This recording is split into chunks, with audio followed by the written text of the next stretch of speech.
Is everyone ready to begin this evening's meeting? Everyone good? All right. This meeting of your Pontiac City Council is hereby called to order at 6:05 p.m. We turn the floor to Councilman Parker to introduce this evening's invocation. Thank you, Brother President. Good afternoon, everyone. I hope everyone has had a good day. This evening we introduce us Pastor Emeritus Kathy Desero, who will give us our invocation this evening.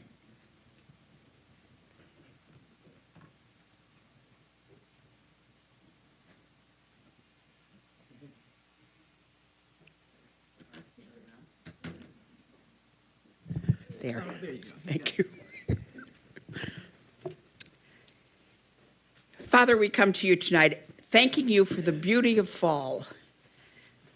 Your art palette is so pretty with the leaves and the trees beginning to turn, and they give us a sign of life and death and renewal, and we thank you for that. We ask tonight that you be with each member of this council, meet their needs physically, emotionally, financially, and as they make decisions for this city, guide them and fill them with your wisdom. For we ask in the name of your Son, Jesus. Amen. Please rise to the Pledge of Allegiance to the flag of the United States. I pledge allegiance to the flag of the United States of America and to the republic for which it stands, one nation, under God, indivisible, with liberty and justice for all.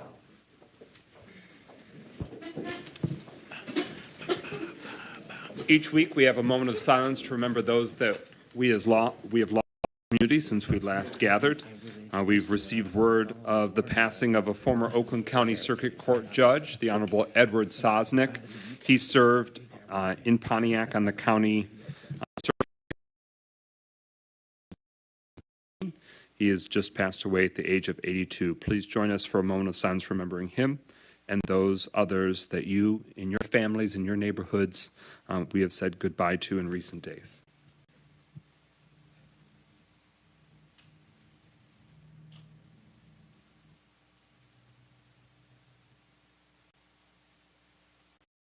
Thank you.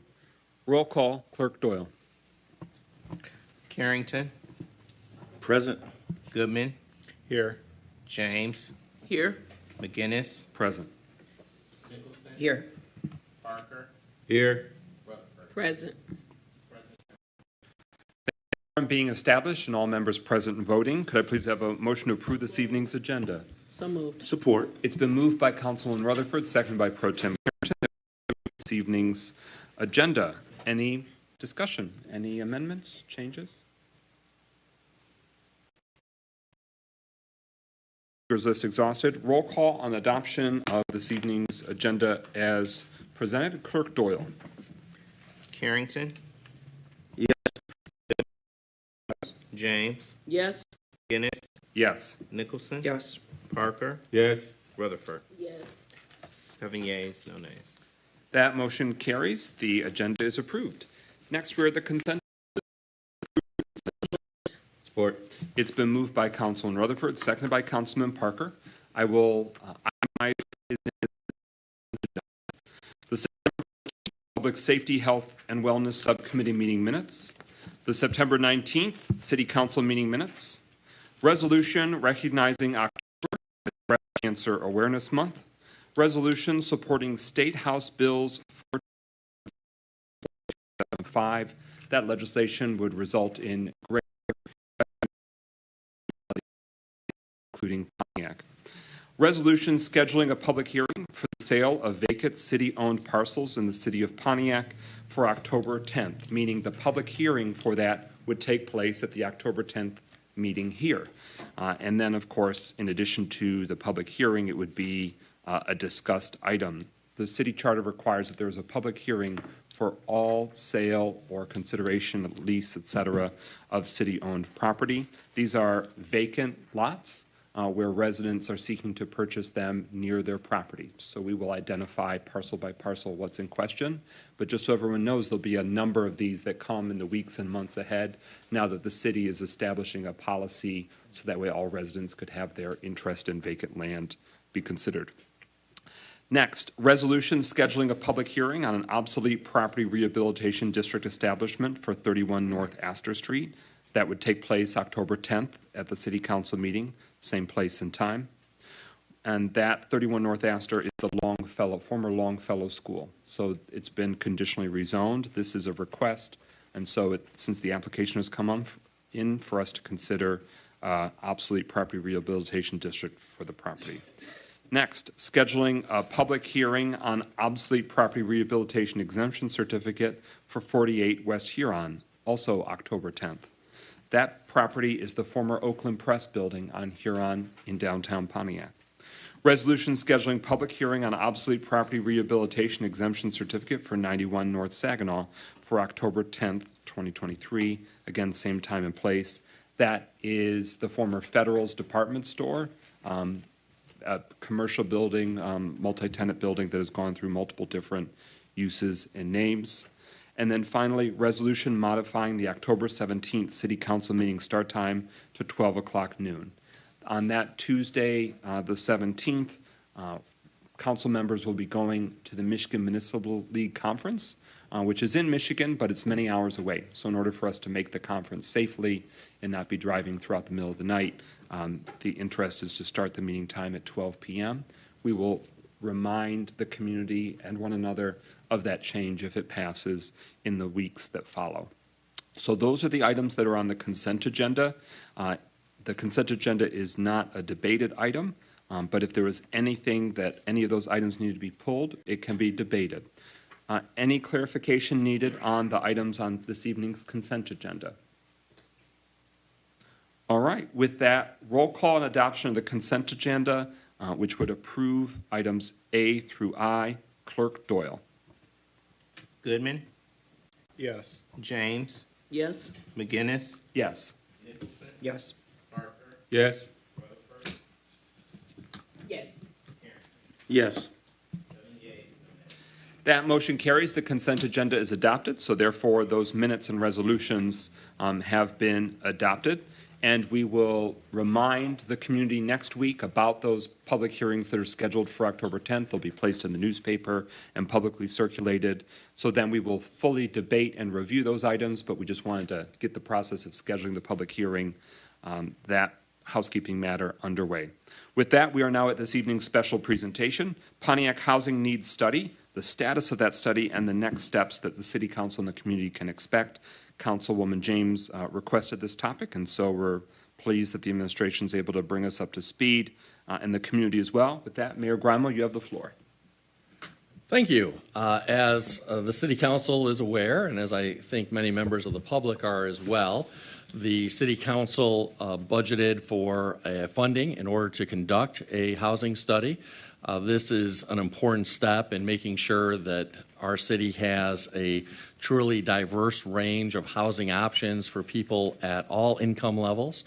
And the effort to secure a consulting firm that will best conduct this housing study is being managed by both our purchasing manager, Alicia Martin, as well as our economic development manager, Deborah Younger. And so I'd like to invite our economic development manager, Deborah Younger, to the podium in order to give everyone an update as to where things stand. Is she here, Deputy Mayor? She is here. In the room. She is in the building. Go to the next. All right, without objection, I'm going to turn the floor now to recognition of elected officials. Are there any current elected officials serving our community who wish to have the floor this evening? With that, oh, very good. She just wanted to make it If you could turn the microphone is not on. She made it. Without further ado, here is our economic development manager, Deborah Younger. And again, I apologize. You got to me much quicker than I anticipated. So, housing study. As council is aware, we went out with an RFP for a housing study that is a citywide study that's looking at the needs of housing. We asked respondents to respond to the needs for housing, both citywide as well as the downtown. Last Friday, the bids came in. We got 8 bids. that range from $12,000, and I think that was someone at their kitchen table, but nonetheless, and up to $199,000. We have a cluster that are in the middle between $54,000 and about $70,000. We are scheduling interviews next week and the following week. All the respondents are from outside of the city. They are, in fact, the consultants that I reached out to and sent emails to. We did not get any local respondents through BidNet, and I think had I not emailed national consultants, we probably would not have gotten responses. So we will be interviewing about 4 of the replies that we received out of the 8 within the next 2 weeks, and I'd like to get back to you after we interview them with a recommendation in about the next 2 weeks. Okay. Councilman Rutherford. So after you come back with the recommendation in the next 2 weeks, what's the next steps after that? And thank you for doing the work, by the way. After we do that, then we would work to sign a contract and engage them. Part of the engagement process would begin with review of relevant literature documents. There are some existing housing studies that they will review, looking at our city zoning ordinances and other things that it applies to housing. As we start to begin the master plan process, we would like the housing consultants to work with the master planning process and then begin a series of stakeholders and community meetings. Those will be the first steps. Okay, so my follow-up question, thank you so much for that, is this, is there any way that I could suggest or ask that when you enter, whoever gets the contract, that we have them do a database, a real study on the pros and cons of giving out pilots, the pros and cons of brownfields and how it benefits or how it doesn't benefit, because that's an issue, because so many people who have been awarded MISTA money are having issues because they can't get a pilot. And I think that when you do the housing study, we should show them what's the benefits of a pilot, what's not the benefits of a pilot, what's the benefit of a brownfield, what's not the benefit of a brownfield, Oprah's, and et cetera. Is that going to be accessible? Yes, one of the things that I asked in the questions that I ask as part of what we're looking for is a review of incentives, recommendations for new incentives, looking at zoning changes and ordinances that may be needed as well. So I'm looking for a comprehensive study.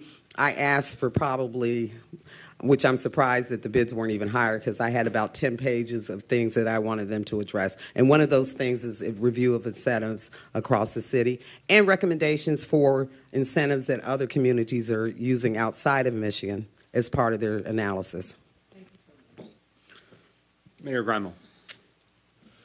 Yeah, it's an important point, I think, that Councilwoman Rutherford raises, and I do just want to share, I know I've shared this with some members of council, but MISTA is no longer requiring a pilot in particular in order to receive LIHTC financing from MISTA. They are requiring municipality to have some skin in the game, but that can take different forms. And so there's no reason why anyone applying now, at least, for LIHTC funding from MISTA should be required in terms of MISTA's requirements to have a local pilot in order to receive that MISTA financing.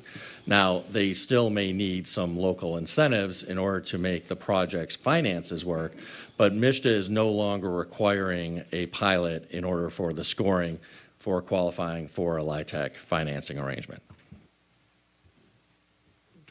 Manager Younger, could you please provide to the community and the council, taking a step back, what value does the housing study provide for us in terms of making long-term strategic decisions? Well, again, as we undertake a master plan, it's important that while a master plan is broad and looks at, one of the things that we haven't had is really analysis of our population, of our workforce, where in fact that workforce is moving, what are the housing needs associated with that.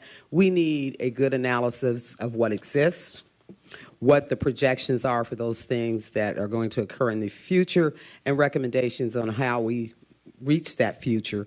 We all know that we need affordable housing. We all know that we need workforce development housing, attainable housing, middle-income housing. But we don't have an accurate handle on how much, where that should be located, and those are the types of things that I hope to be able to ascertain what's from the review of the consultants for the housing study. Deputy Mayor Stevens. To further answer your question, Council President, once we have all of that information from the study, it helps us approach potential developers in the city, because that's the type of work that they would want to do before building in the city. And if we've already spent the $50,000 to $200,000 to provide the study, it just makes the city a more attractive place for them to invest, because they don't have to do the study themselves. Councilman James for a first time. Also, you said that your department is going to make the decision to look at the proposals, and Correct. you're going to narrow it down to 4 and make the decision from those 4? Correct. Okay, would you give us the courtesy of seeing the information for, maybe the top 2 or 3 of those applicants? Absolutely. I'm happy to do that. Most of them submitted, which is why I didn't prepare it. I'm still ingesting them. All right. We have some that submitted 300-page proposals, and then some that submitted 25-page proposals. So what we'll do is make that information available, probably the executive summary, some of the key highlights, and I'd be happy to make that available. And that was my intent. It's just, like I said, we just got them last Friday, so. Okay, and my second question is, are we going to look for companies that have some experience at working with cities like the city of Pontiac that Yes. for a long time had this solid historical economic base with a car industry? Certainly we're not the only city that base was wiped out, and then we were faced with the demands of really creating a new economy. So are we looking at trying to get someone who has some real expertise at cities that are going through similar things to what the city of Pontiac is going through? Absolutely. As I mentioned, I reached out to and sent emails directly saying, hey, Pontiac is having a housing study. One of the things that I did in trying to narrow some of the consultant groups I know from working in other parts of the community and other cities is look at what experience they have in cities that have faced disinvestment, be it the automobile or other forms of disinvestment, and urban environments that are largely African-American populations, populations that have median incomes that are similar to ours. Those are part of the matrix, the rubric that I put together on how we look at those proposals. There is a rubric that we put together about how we would evaluate those proposals, and those are the type of indices that are part of that rubric. Councilman Rutherford for a second time. Thanks. Ms. Younger, just a question out of curiosity. We have a whole bunch of individuals who have tried to approach you about building new property development in Pontiac, correct? Correct. And how many of them have asked for pilots? I've been here 9 months, give or take. 5. Okay, and being in your estimate, so we're going to talk about Westwood for a minute, and I'm asking this for example. Without pilots or brownfields or stuff that's incentives, can these developers actually develop? And has any development happened since we've been here without the assistance of pilots or brownfields? In my tenure, again, 9 months, none have gone forward at this point. It's not just a matter of brownfield versus pilot. It's also what the investment community is willing to you sell tax credits, and it's what the investment community is willing to buy on the market. The market has tightened up. Yes. In the before days, you used to be able to get 90 cents on a dollar. That's long gone. We're hopeful for 75 cents on a dollar, and in a lot of instances, it's a lot less. So part of the evaluation is just going to be that. What will the investment community accept? What is a reasonable rate of return for the investment community? And recognizing that the investment community is national. It's not necessarily Pontiac-driven, so there are standards that they look for in housing investment across the country. So those are the type of things that we'll have to evaluate. And my last question, because I'm done, is because of that, so the reason why I use Westwood, because they're trying to build 5 new places, and I know they're going to need assistance.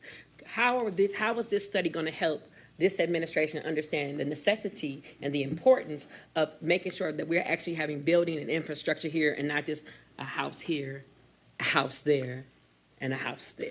Well, it's hopeful that we select a qualified consultant that does that work. Again, I'm asking them not just to review analysis of what exists, analysis of what could exist. What are the implementation strategies that we need to go after those type of housing, be it changing tax incentives, financial incentives, zoning laws, creating overlay districts, those type of things. So we would ask the consultant to look at all of those things, make recommendations on an implementation strategy. It's not enough to do analysis. I'm asking for an implementation strategy as well.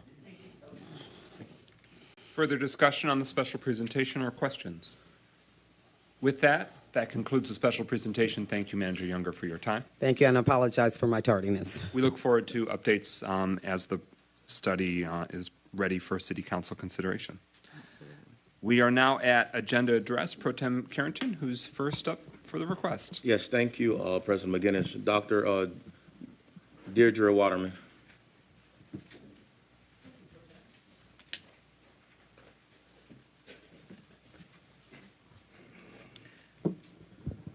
Good evening. I am coming to talk about an item on the consent agenda, and that's the minutes that show that as part of the consent agenda last week, that you did increase the salary and change the position of the council employee, support employee, from administrative assistant, office assistant, to administrative assistant, and raise the salary. I did raise, I'm still waiting for an answer of that. Each council does have another employee that doesn't seem to be listed in the organizational hierarchy as required by our budgeting process, nor does there seem to be a salary set for that. And the council had a special session to hire Sharika Hawkins as the chief of staff for council. But I can find nowhere where that is created as a council position on our budget, nor is there a budget amendment for the salary. So I understand that she has already started work. In fact, I was at a subcommittee meeting just the other day where she was there working, and I've seen that in other minutes. So Ed is proper to follow proper procedure and protocol in terms of hiring. I'm still waiting for an answer to see if that has been provided for as required. Thank you, Dr. Waterman. Ms. Beatrice Wright. And a quick housekeeping answer, the chief of staff position was incorporated into the annual budget's adoption. So the position was already addressed then prior to it being filled. It has since been filled. Good evening, Council, Mayor, Deputy Mayor, Clerk Doyle. I wanted to speak on the presentation. I apologize to Ms. Younger for being tardy. However, I will look at it online because I don't want to speak to something that I don't really have full information on, but I do have information on is, and that's the one I want to address, that as a homeowner in Pontiac, I probably disagree with our honorable councilwoman in that I want homes in Pontiac. And if it has to be infill homes, and if you don't know what infill means, there are all these vacant properties around Pontiac.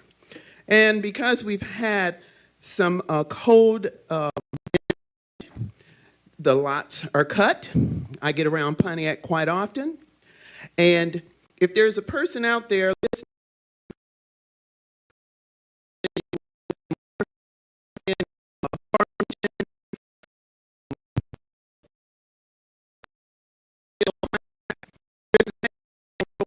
on Franklin Road, and there's a need for beginner homes in Pontiac, and there are needs for home ownership in Pontiac.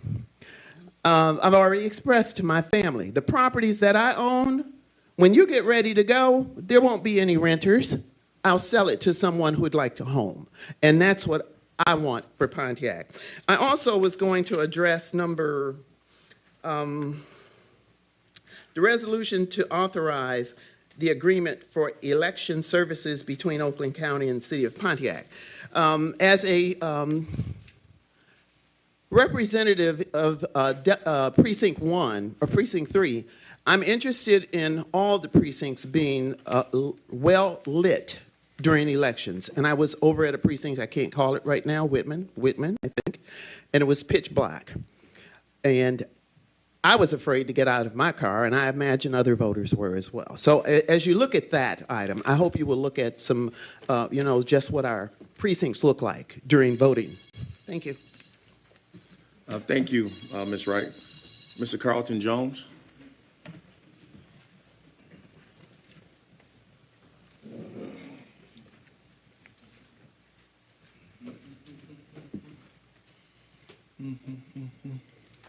Good evening. Let me say this. I have a lot of respect for Deborah Younger. I've got a chance to interact with her. She's been here. She's had a lot on her plate, and she's been doing a yeoman's job. I respect you wholeheartedly. But I've done some of that work, and I tell you, when we have people come here, it's nothing to them. They don't know the city. So, Mayor, I don't know why the administration feel every time we have to have something about this city, we got to go somewhere else to get some help. We've got local people. Sometimes you got to just ask the ones who engage. I know that there is, even on the agenda tonight, we got Lighthouse. They deal with a whole area of housing. Not saying that they got this whole study, but they deal with parts of housing. Habitat, deal with housing. PCIP, they did studies around major issues. Housing is one. We've got to dig a little harder to get local engagement before we think somebody great can come from outside and tell us something. We did not just start dealing with housing in Pontiac. I know a lot of you are elected new, but we cannot do it that way and be successful. Nobody outside, they're going to come and ask us what's going on. That's what's going to happen. So we don't have a master plan, but I'm going to tell you, one of the greatest investments anybody make in this city is housing. If we don't protect that investment, we're hurting ourselves. Now, I do want to say I support wholeheartedly what Lighthouse is doing and what they have on the agenda, because they're trying to provide more housing for us here. I am working with some folks for senior housing with Presbyterian Village, Oakland Woods. We want to do something about housing. I want to tell you that affects us wholeheartedly.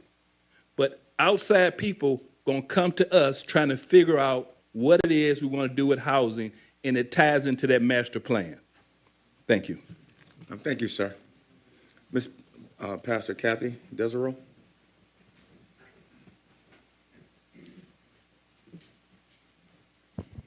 I want to speak to number 13. Several people in the last few days have asked me what really was going on with, as I recall, there was a veto vote, and people were confused by where it was when they started and where it was when they ended up that night. And I would rather have you people who are dealing with it give them the answers than me try to ferret it out for them. So if you could clarify that, it would be a big help. Well, I'm going to need you to clarify. Number 13 on the agenda is an announcement about Pontiac Alumni Homecoming Number Spirit. 3. Number 2. I'm Okay. sorry. Number 2. When we get to that part of the agenda, I'll hope to clarify.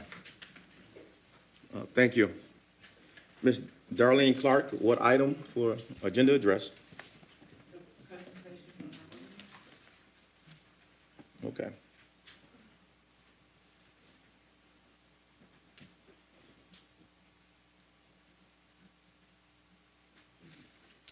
Good afternoon. I'm Darlene Clark, speaking as a resident.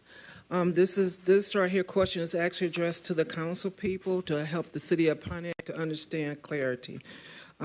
City of Pontiac is actually an affordable city. It's very low-income housing here with investors, and it's swooping up our properties way for no cost, in foreclosure, also in sale. But my question is, you talk about affordable housing.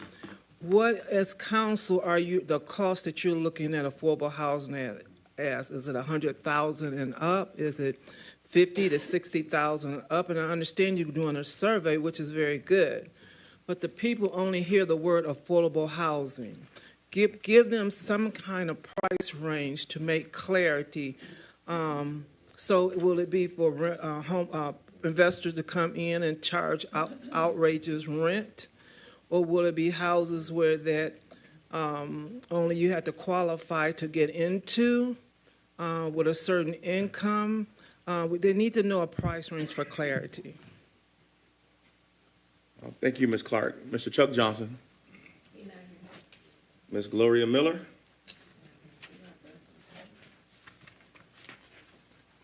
That concludes our agenda to address President McGinnis. Thank you, Pro Tem Carrington. We are at number 2 on the agenda. It was the second reading postponed from last week's council meeting. This is an adoption of an ordinance to amend Ordinance 2406, an ordinance to allow adult-use marijuana establishments to operate in the city of Pontiac pursuant to the Michigan Regulation and Taxation of Marijuana Act, initiated Law 1 of 2018, MCL 333.27951 at SEEK, to provide for standards and procedures to permit and regulate adult-use marijuana establishments, to provide for the imposition of permit application fees and renewal fees, and to impose conditions for the operation of adult-use marijuana establishments. So per the agenda address comment, for consideration of where this stood, the City Council adopted this ordinance in the spring. I believe it was April. But I could have the month wrong, but it was earlier this year. And upon its adoption, a number of signatures were filed. The city charter allows residents to essentially pause an ordinance before it takes effect to see if they can get enough signatures to prompt a referendum to say, will it stay or will it be voted down? So that process started. Enough valid signatures were submitted, so an election was anticipated this November. There would be a verdict or a referendum on that ordinance, as well as another ordinance related to it that deals with the zoning attached to adult-use marijuana. So that was the city's expectation and understanding that that would be it would culminate in a decision by you, the people, in November.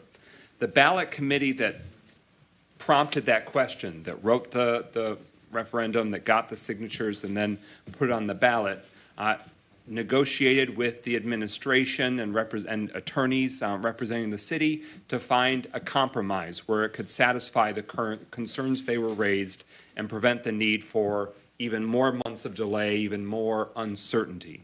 So the City Council adopted a resolution prior to them removing it, saying if the ballot proposal, if the referendum was removed by the committee, here are the general items that we could find agreement in, that they are relatively modest changes that don't substantially upend or undermine the outcome. So that was the resolution that was adopted by City Council publicly, and you can access that on minutes to address previous agenda addresses at previous meetings. The ballot committee did ultimately request it be removed. That went to a judge. The judge ordered it off the ballot. So here we are now working on those agreeable changes to modify the existing ordinance now that the question of whether or not the ordinance will go into effect has gone away, that ballot proposal question has been removed. So now we are finalizing the process of making those changes. This is for the one, Ordinance A. Ordinance B is about zoning, and zoning changes have very specific requirements in Michigan law that include a public hearing at the Planning Commission. So the Part B of these changes with zoning, there's a public hearing at our next Planning Commission meeting, which is the first Wednesday in October. That should be next Wednesday, 6 p.m. here in these same chambers. So if you want to weigh in there, find out a little bit more, that's the scoop on the second portion of the two-part process. So that's where we're at right now. We are waiting for finalization with respective attorneys about recommended language, and I have not received that yet on behalf of the council. So I'm anticipating that we will postpone this for 1 week to allow the respective attorneys further time to make sure it is fine-tooth combed. Mr. President, I'll make a motion to postpone item number 2 for 1 week. Second. It's been moved by Councilman Nicholson, seconded by Pro Tem Carrington, that number 2 on the agenda be postponed for 1 week. Did you have a hand, Clerk Doyle? Was there anything that you wanted to offer?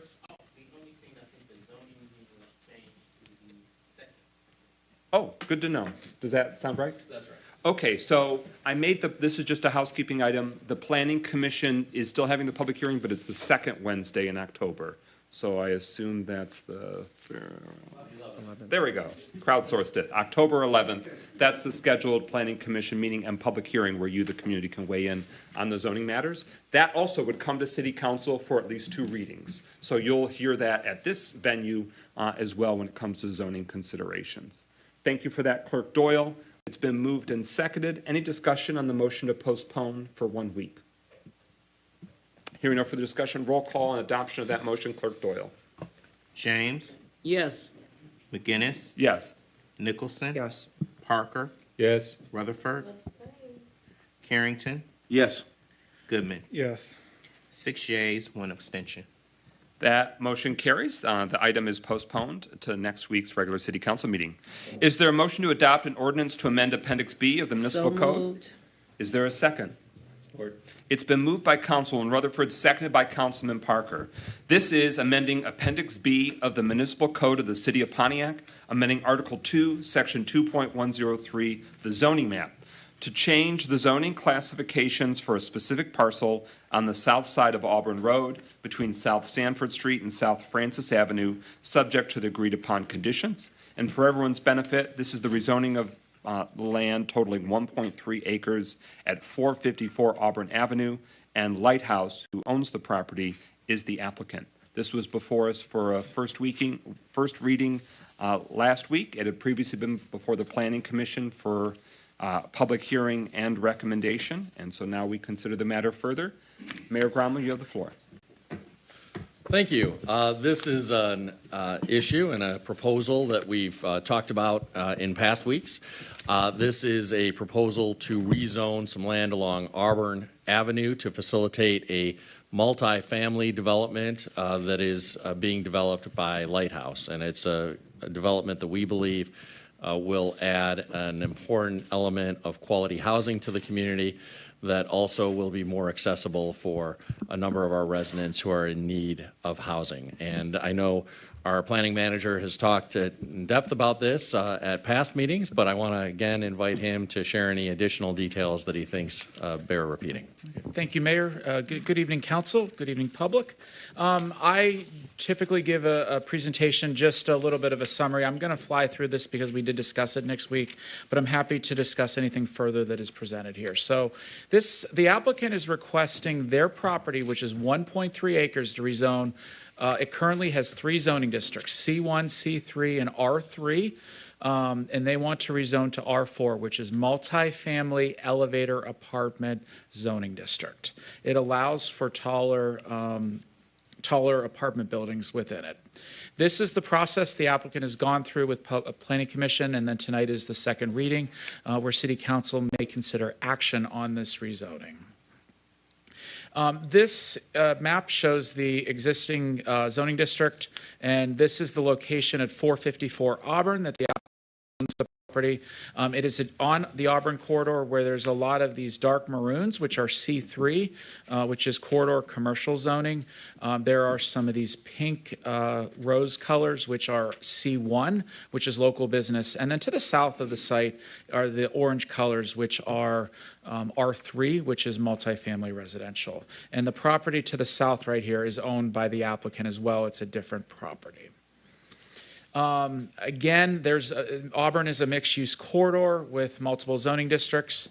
The applicant's request for this 1.34-acre lot is for a 5-story, 54-unit complex. The applicant will need to go through a future site plan process. Tonight is solely for the rezoning. There are no single-family residential zones adjacent to this property, and the key thing this evening is the applicant's offered 3 conditions of approval with this rezoning. So this is the concept layout. Again, this is not being approved this evening, but it does highlight the plan that they are going to be moving forward with. Now, I'm going to talk about the conditions. Number 1, they're proposing 10% increase of the landscaping on Auburn. They're proposing a 10% increase on the land to the south even though it's adjacent to their other multifamily residential property. Number two, they are providing arborvitae. They're not required to do this, but they're providing arborvitae between the east and west property lines with the adjacent non-residential uses. The third one is they're providing a patio area, and I'll show on the conditional rezoning, between the building and the sidewalk. It will be on the private property, but will be set aside for public use.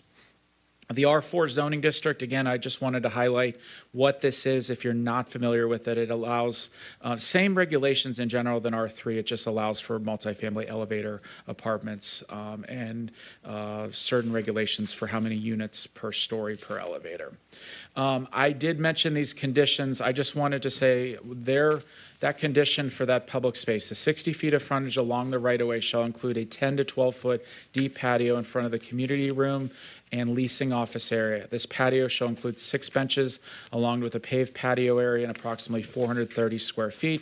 The patio shall include 6 shade trees over the seating area. So with this more intense zoning, they're providing something that softens it to the road, but also provides an amenity for the public that might be walking by.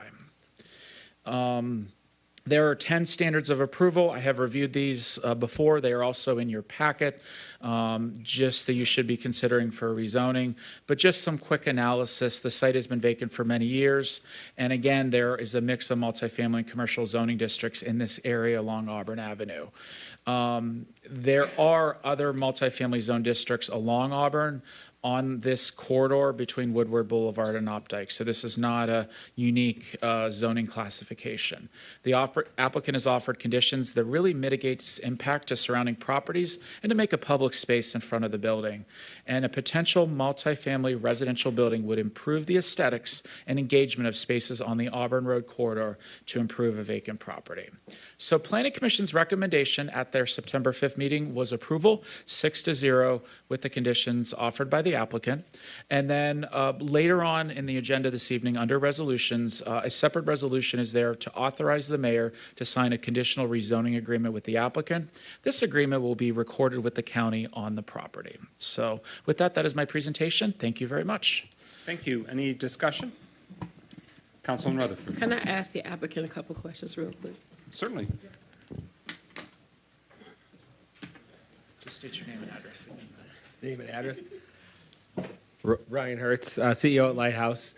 I'm going to have some updates to some of the questions that were asked last week if folks want me to go into those. But first, we'll go to Melanie. So the first question was, can you explain to people the 30% of the income? So for example, if the rent is $11.50, that's 30% of their annual income is what the applicant will be actually paying, correct?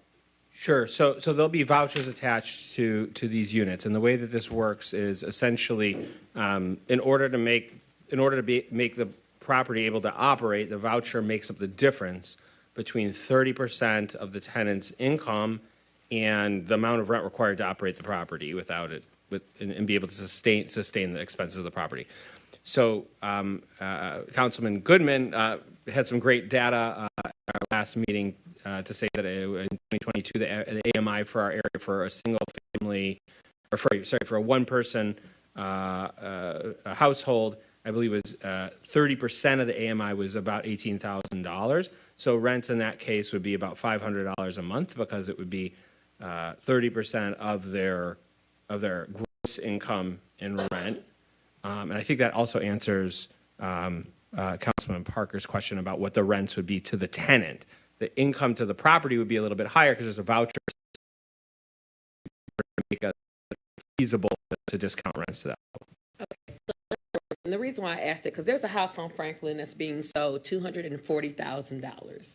If somebody makes $36,000 a year, they could not afford a mortgage for $220,000. Would that be a great estimate of that? Would somebody who's making, you said 30? So what's the annual income of the average household in Pontiac? Somewhere in the ballpark, I think 34,000. 34,000. So the house on Franklin is being sold for $220,000.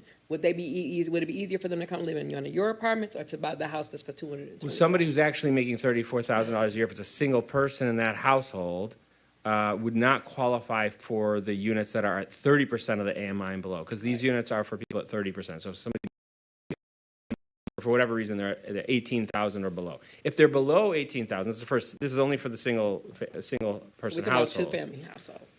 So what I'm saying is, there's two people, then the numbers are higher, Right. right? And so, but if it's below 18,000, let's say it's 12,000, there's regardless of their income, if that makes sense, for our property. Okay. If your question is, do I think that that's an accessible housing opportunity for somebody who is at the average, or at the, area median income in Pontiac, off the top of my head, I'd say probably not. Depending on, they have low income but have the assets to put more money down, it'd be specific to the situation. And I just ask because it's always, people need to know, like, when you talk about having affordable, I like to call it preferred housing. On 20,000, whereas the apartments that you guys are offering have at 30%, it gives people an index. Yeah, of what I mean, it really these looks are like. rentals, so I think every Thanks. household has different needs, and we're interested in helping people achieve homeownership as well through other programs that we are both have operated and are proposing to operate. But we know that, we have 70% of our residents today are renters in the city, and we want to make sure that we're providing high-quality product so that renters can have a decent standard of living in the community. Further discussion? Councilman James. Yeah, my question is to Mr. Yendrick. Just a clarification for myself. The conceptual plan that you showed, now, is this is the area that we're changing to the R4? Correct. It is one parcel. It's and it one would- parcel along Auburn, okay. That is correct. All right, that's all I wanted to know. But a PS to that is that it's got a few different zonings, probably because over past decades, they were smaller parcels. So they kind of became one larger parcel with one owner, but historically, they would have been probably a few different That is businesses. likely correct. Yep. Thank you. Councilman Goodman. So I think there's a lovely benefit to having me on this council, which is that I have been helping write some of the bills in Lansing that are in regards to affordability. And so when we talk about what is affordable housing, typically that number is attached to the area median income or the fair market rent as described, well, as laid out by HUD. Would that be correct? So 30% of that, which is the standard, that is the rule, 30% of that for the fair market rent for Metro Detroit, because Pontiac is not by itself. That market includes the metropolitan areas of Detroit, Warren, and Livonia. The city of Pontiac does not have the same income as the cities of Livonia, Warren, Troy, Southfield, Farmington Hills, but we are all included in that same grouping. So 30% of that number for a two-bedroom apartment or house, the fair market rent for that is about $1,300. So let's analyze and see how many people in the city of Pontiac who make $34,000 a year can afford $1,300 a month in rent for a two-bedroom, which is what you would need to have a house with a place that you have kids in. 30% of that would be about $387. That 30% number is what is considered affordable housing. And there is currently a bill in Lansing that would make that number it would make that number more of a clear definition to where if a city had a poverty rate of above 20%, then the city's ordinances for affordable housing must be based on that number, which would mean that affordable housing for anywhere within the Detroit metropolitan fair market rate area would be around $400 for a two-bedroom. That is not us making up what would be affordable housing. It's not some feel-good number as in terms of what we think is affordable. The federal government and MISTA, within that same range, has decided for a long time that that number is 30% of what HUD has decided. So, again, beyond what we at council and the city want, that number is 30% of what HUD sends down, and that number is about $400. So in the city of Pontiac, and really the entire area that we're considering, not just the city itself, affordable rent being 30% of the AMI is $400. I want to stress that as much as I possibly can. It's not an arbitrary number. It's a number grounded in data and facts. That is a number that when we talk about affordable housing, that cost is based on. So I just want to clarify. Try it now. There we go. I just wanted to clarify one thing on that point, which is fair market rent is typically thought of as sort of the ceiling of what you can use subsidies to pay for housing, right? So fair market rent would be in a community where the fair market rent is determined at a certain amount. If I have like a housing subsidy program, I can spend up to, a subsidy on rent of that amount. So that means that the landlord's charging fair market rent. The AMI calculation is, AMI is used to determine eligibility for subsidized housing, but the subsidy is such that if the person is making less, then it's subsidized to that income, right? So when we have a voucher in these units, if somebody's coming into our unit and their income goes down, their rents go down with their income to ensure that they retain their housing and have stable housing, and the property collects the difference from the voucher. Does that make sense? So I just wanted to clarify that. So in our project in particular, eligibility is 30% of AMI, but the actual rent is up to 30%, 30% of up to 30% of the AMI, but it could be lower if the person makes less. On follow-up, Councilman Goodman. Right, but I say all that to say that like that 30% number is not just random. No. It is very much tied to not only federal numbers, correct, but state numbers as well. Correct. Thank you. Yep. Any further discussion? I just finally want to make a note. This rezoning proposal is located in Pontiac's District 7 on the east side, of which I'm honored to represent. We have had this matter come before our neighborhood monthly meetings for District 7 for the last few months, and there's a great deal of interest and enthusiasm from residents that live most nearby. I envision, and I think the city of Pontiac, especially the residents on the east side, look forward to a day when Auburn Avenue from downtown to the city limits at Opdyke are thriving, occupied, well-used, benefiting the residents. And right now, many of the parcels along Auburn are not. They are vacant land or vacant buildings or buildings that are in a period of transition. There are, of course, a few holdouts, a few that have really been able to hold down and benefit the residents of the east side. And I look forward to, and I'm voting in favor of this rezoning because I want this dormant land to be able to be useful for the residents. So attainable housing is, and for it to be multiple stories close to the road versus being set back, where then we're just passing by another parking lot.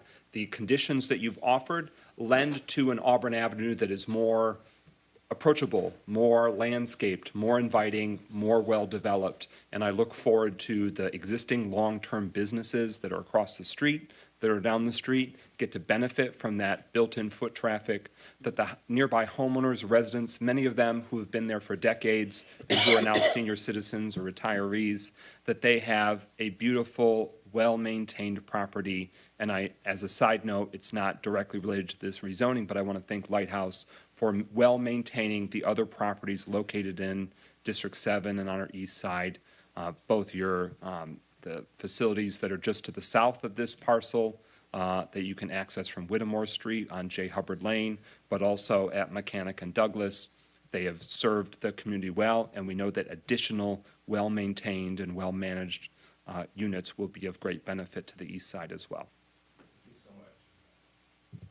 Thank you so much, Councilman McGinnis. And I just wanted to quickly thank Todd and Shannon on our community development team for putting in the effort to really figure out the long-term plan with our properties, whether they're currently developed and occupied or vacant. So I know we don't need a rezoning for this, and this is specific to the rezoning, but the other property that was mentioned that's adjacent, as well as our Beacon Square property that's close by on Mechanic Street, in addition to trying to maintain them to date, We also have an application for financing through MSHDA to redevelop those with their current tenants and put significant improvements into those properties on the same timeline as building this building. So hopefully all of that investment, which I think in total is a little bit over $30 million in equity invested in affordable rental in the community, hopefully will be leveraged and help to develop that whole corridor.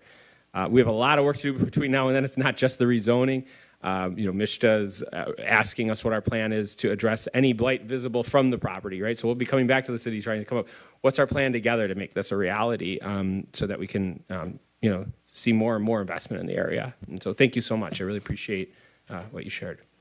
Pending the outcome of this decision before us right now, a site plan and other decisions by the city staff and the city's planning commission would be required. So this doesn't mean it's the one step that's required. This is the rezoning that makes it even eligible to be submitted and proposed. Correct. And I think to clarify, is it correct that in the event that we weren't able to close on the financing and construct this, that the rezoning would actually revert back? That is correct. Right? So this rezoning assumes the success of the project. It's not a permanent rezoning of the property unless we're successful. Correct. And it's worth pointing out that the R4 rezoning that is proposed allows multiple stories and an elevator. So they are proposing 5 stories. It could go additional stories, although they don't plan for it. The site plan would, be the step in that process. But on this Auburn corridor, we have right here at Woodward and Auburn, the Phoenix Place Apartments are much taller than the proposed apartment story here. And Carriage Place Apartments, just a little bit further east on Auburn, is taller as well. So this corridor has obviously had a long history of having even higher multifamily apartments, and then there are some smaller townhomes and multifamily dwellings that are along this corridor as well. Councilwoman Rutherford. I have a question for the administration to Mayor Grimel. Have there been any talks with this group or other groups to try to give them any tax incentives to ensure that if this is to go through, this program as well as the one on Woodward comes into fruition? I yield to the mayor.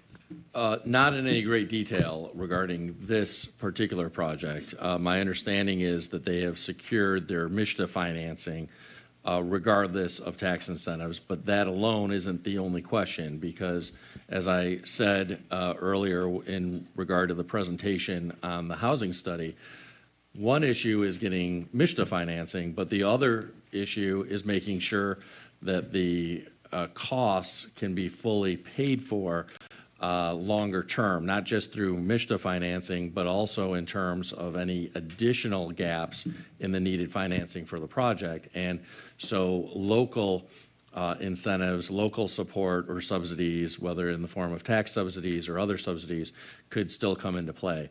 And so we look forward to having those conversations with Lighthouse. I'm not sure what you're referring to in terms of the Woodward project, so I don't know how to answer that question. Okay, so to give you clarity, I was referring to The campus? The campus. Yeah, so the to clarify, the campus isn't a taxable, because it's not the same kind of use, it's a nonprofit, the primary use, it's not a taxable property as it is. Okay. And it's not being financed through LIHTC or through MSHDA. We'll have new market tax credits, hopefully, associated with it, but they don't require a pilot because the property is already tax-free based on its use. I will say that, to your point, Tim, I think MSHDA is doing everything it can to be more flexible with how cities contribute to sort of the capital stack, so to speak. I think the biggest challenge is going to be the investor side, right? So it's not just how do we make the numbers work, it's how do we make the purchasers of tax credits that make all of this work comfortable with the terms over that period of time. So just so folks know, on these projects, we've engaged a consultant specifically to look at alternatives to payment in lieu of taxes, tax abatement policies for these particular projects, so that we can come back to the city staff with a range of options that we'll already have vetted with MSHDA and hopefully with our tax credit investor to discuss. So I think that'll be a part of the next phase to try to make this real. All right, thank you. Thanks. And I'm glad you raised that so that the community is aware. Lighthouse is also pursuing the renovation and expansion of their campus, their headquarters, that's at Woodward and Cottage Street. So that's what that was referencing. Thank you. Any further discussion on the motion before us? Hearing none, we are at the motion to adopt an ordinance to amend Appendix B of the Michigan Municipal Code of the City of Pontiac, amending Article 2, Section 2.103, zoning map to change the zoning classifications for a specific parcel on the south side of Auburn Road between South Sanford Street and South Francis Avenue, subject to the agreed upon conditions. I will point out that in the title of the ordinance amendment, it spells Sanford Street incorrectly, Sanford with the T. So can I consider that without objection, correcting the spelling? It's a title, so it's not necessarily the subject, or would you like us to make an amendment to update the spelling? I was looking at the ordinance and I didn't see the error repeated. But I'll make a motion to strike. All right, I'll make a motion to update the language to replace all references to Stanford to Sanford. That's my motion. Is there a second? Support. It's been moved by McGinnis, seconded by Nicholson to make that spelling update. Hearing no discussion, roll call on adoption of that specific amendment, just correcting the spelling. Clerk Doyle. Nicholson? Yes. Parker? Yes. Yes. Carrington? Yes. Goodman? Yes. James? Yes. McGinnis? Yes. 7 yeas, no nays. That motion carries. The matter before us has been so amended to make that small change. Any other final discussion, amendments? All right. Speakers list having been exhausted, roll call and adoption of the ordinance to amend the zoning map for this parcel to the new zoning of R4, subject to the agreed upon conditions. Clerk Doyle. McGinnis? Yes. Nicholson? Yes. Parker? Yes. Rutherford? Yes. Carrington? Yes. Goodman? Yes. James? Yes. 7 yeas, no nays. That motion carries. The ordinance has been amended. Thank you very much for your time this evening and for your application. We are at number 4. Is there a motion to adopt the resolution to authorize the mayor and city clerk to sign the agreement for election services between Oakland County and the city of Pontiac for early voting sites? It's been moved by Councilman Rutherford, seconded by Councilman Goodman. We give the floor to Clerk Doyle for context. Thank you, Mr. President. In 2022, Michigan voters approved early voting in Michigan. The new law requires that municipalities must offer 9 days of early voting prior to Election Day during federal and state elections. Early voting is different from absentee voting. Michigan has had absentee voting for a while, and recently, I believe since 2018, we've had no reason absentee voting. But early voting is basically the same as Election Day voting. You will be able to go to the designated early voting site, a precinct. You'll be able to vote your ballot just like you do on Election Day at the early voting site. The law allows the municipalities to partner with their county. We have chosen to partner with Oakland County. Our designated early voting site will be the Pontiac Library. And then in addition to that, because the county is not only partnering with Pontiac, they're partnering with a number of other communities throughout Oakland County.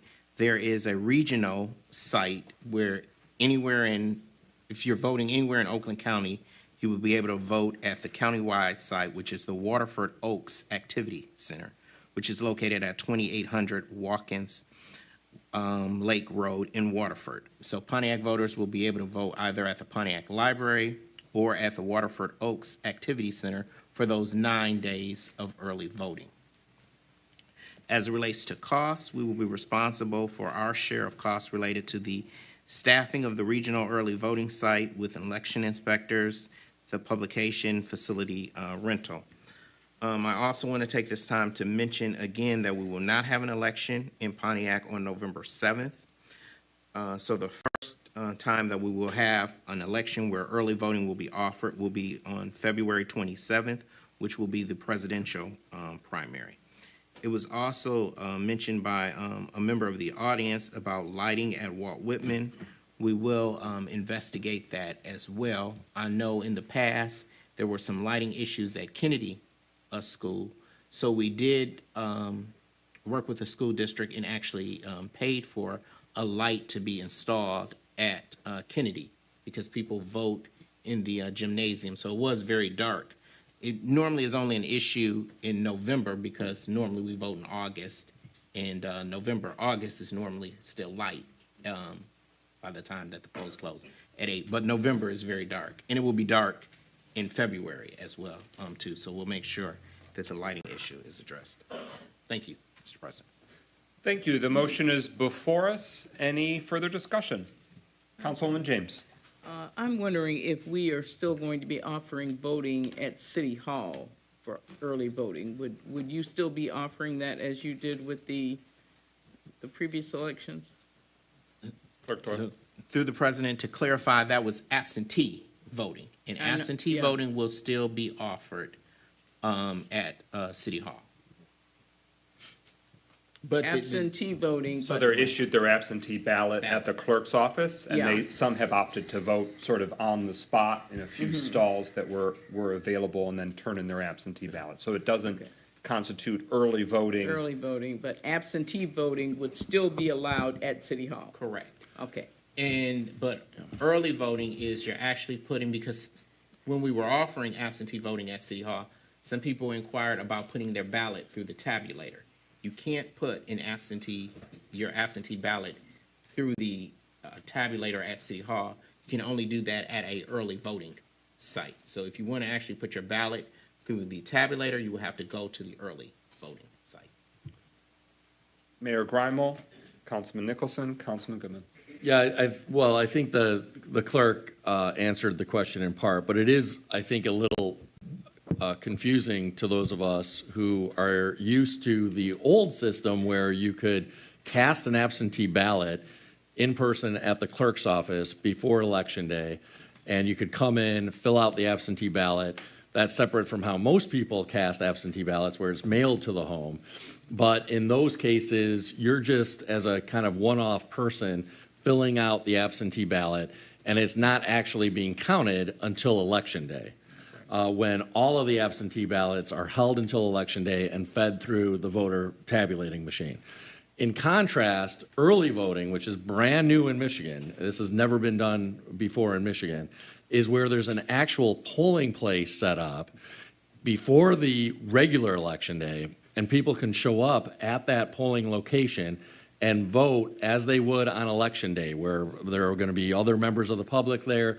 You go through, you fill out your ballot in a private booth. There are likely to be other voters present, and then you run it through the voter tabulating machine at that location before the regular Election Day. So that's really the distinction between early voting, which is brand new in Michigan, and just filling out an absentee ballot before Election Day.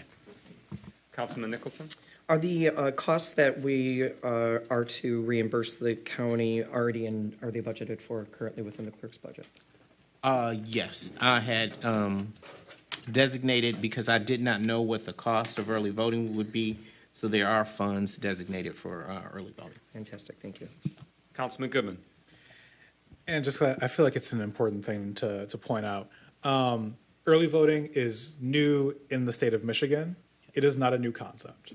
It has been done in states all across the country, blue and red states, so it's not a partisan thing to steal elections.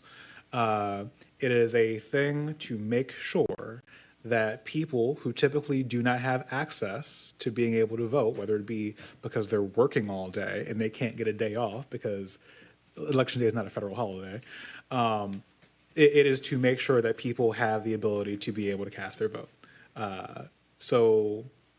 I'm not going to belabor the point that the mayor and clerk made, which is that the process is slightly different. You're going to tabulate your votes, whereas, again, absentees are to have been collected and then processed all at once. Again, this is just another way to make sure that Michigan's way of doing democracy improves and does not recede and become worse for people who actually should have every access to the polls. So I just wanted to very much highlight the point that this is a thing that is not new, it's just new here. And I am very happy that the city and the state is being so proactive in making sure that people who should be able to vote can vote as a way that's feasible and doable for them. Any further discussion? So, Councilman James. Yeah, it is new, and I guess that's reason why we need to clarify it for ourselves as well as the residents. My question is there a legal reason why we can't have early voting at City Hall? Is that something that you're not allowed to do that at City Hall? Clerk Doyle.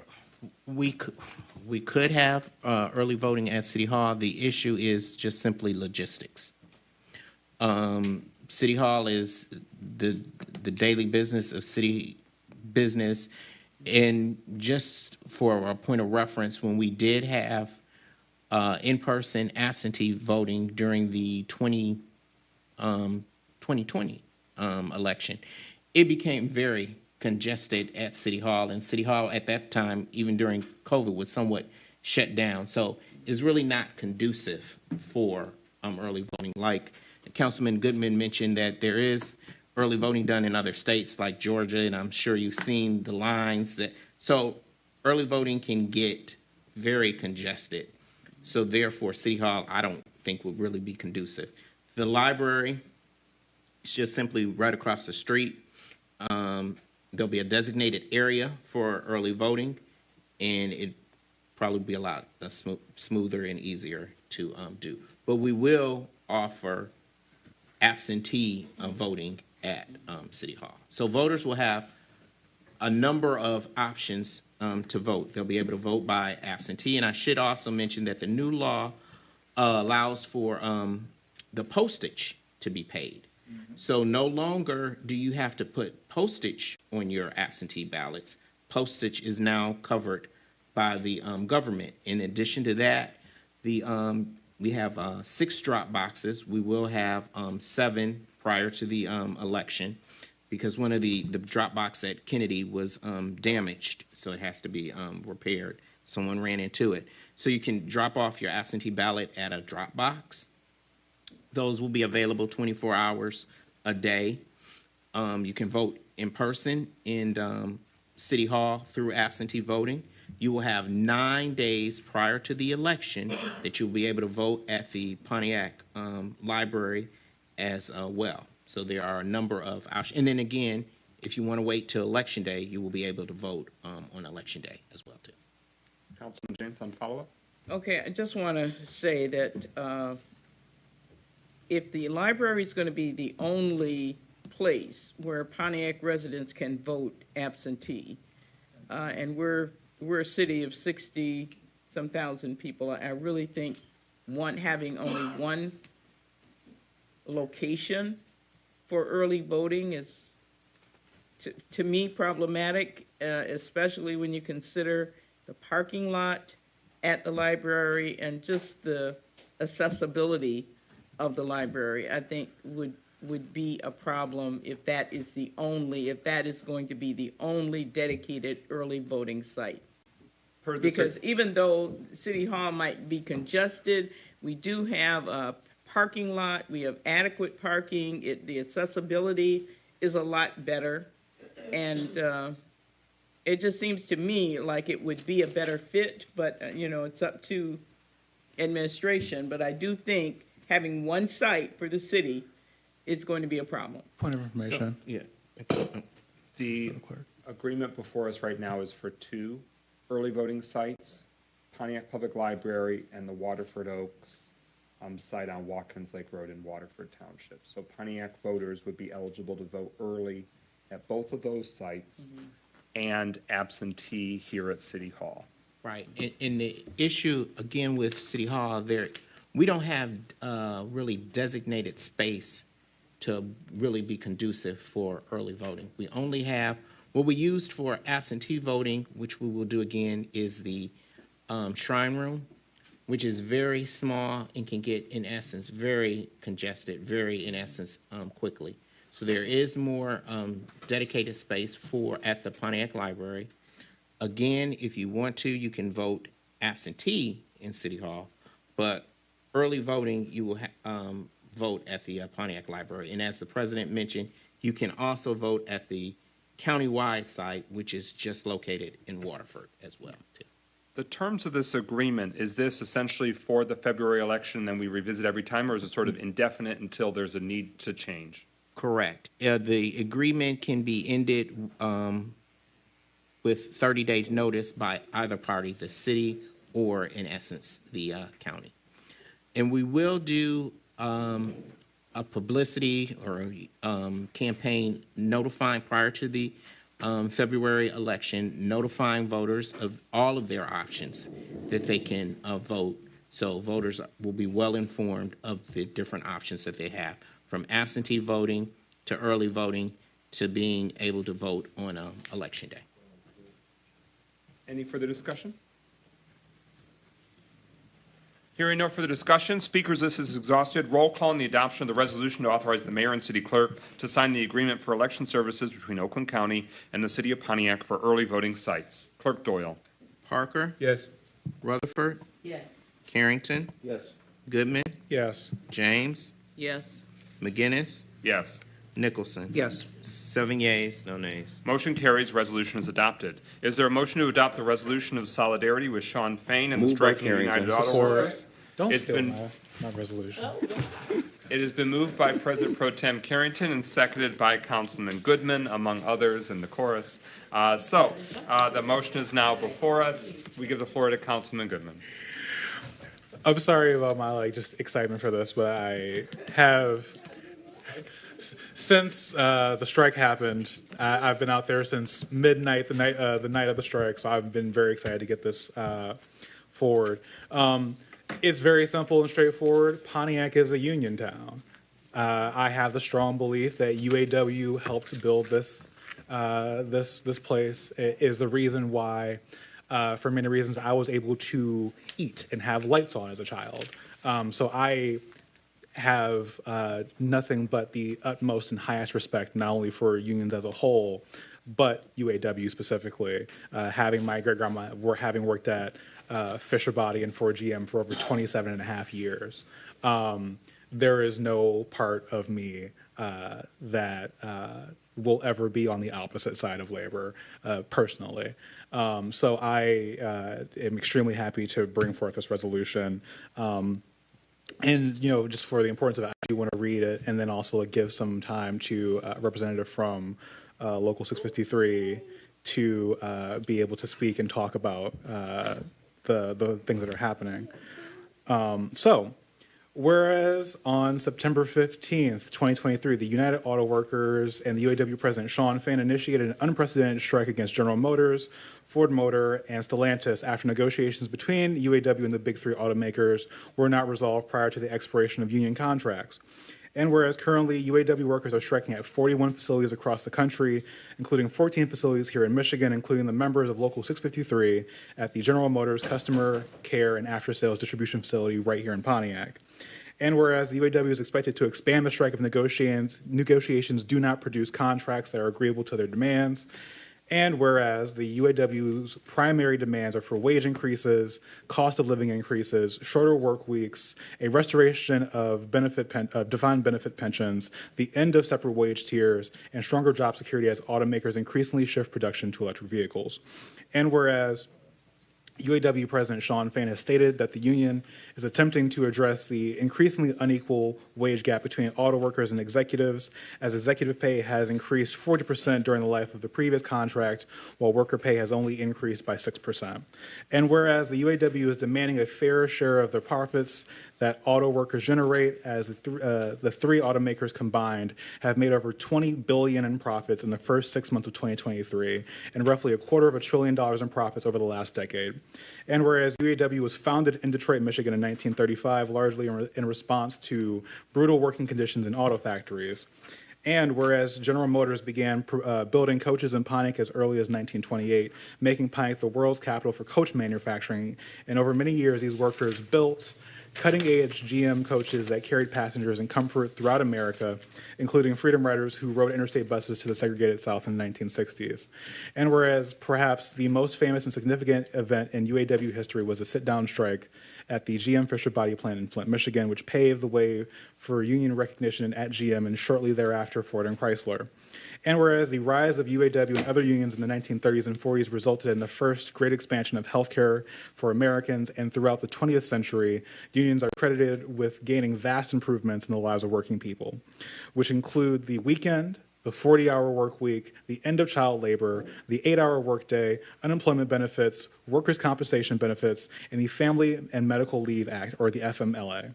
And whereas the UAW is calling its new strategy the stand-up strike in recognition that striking workers are continuing the long legacy of fighting for improved compensation and working conditions for its members and for all workers. And now, therefore, be it resolved that the Pontiac City Council supports and stands in solidarity with striking UAW members, especially the members of Local 653 and UAW President Sean Fain, as they continue to seek a resolution to the strike that that results in improved compensation, working conditions, as well as overall respect and dignity for its members working for GM, Ford, and Stellantis. Now it be finally resolved that the Pontiac City Clerk's office provide a copy of this resolution to UAW President Sean Fain and the UAW Local 653 President James Gonzalez. So that is the entirety of the resolution. I think in everything that I've said, I think the entirety of Pontiac fully understands why this resolution is written, why workers are striking, because again, we recognize that labor and workers, especially here in the city of Pontiac, have been vital, if not an insurmountable force in terms of making the city and our families what it has been, especially again, as these corporations break in profits and essentially screw over our families. It's about high time that the workers do, get what they deserve.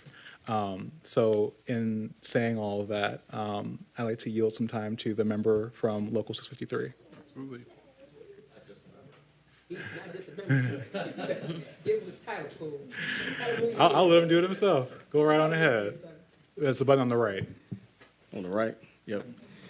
Good evening, Mayor, Council, public. My name is Gerald Allen, and as you heard Councilman Goodman say, I am a member of Local 653. I am an alternate health and safety rep at the General Motors plant on 1251 Joslin, Pontiac CCA. I'm also the ergo rep. I'm also the trainer, and I wear many hats. But I'm here tonight on behalf of Local 653, President James Gonzalez, and shop chairman of my plant facility, Daniel Patterson. I'm here on behalf of them and as well as the members to thank you, Council. Thank you for your understanding and unyielding support for the union. I would be remiss if I did not thank the mayor and Councilman Goodman for not only supporting this union in words, but these two young men stood on the picket line and walked the picket line, as you heard Goodman said, for the last 4 days out there with us. So a man and woman can speak words anytime, and it means nothing. But in action, that action, it proves your good deeds, and I'd like to thank you on behalf of all of us.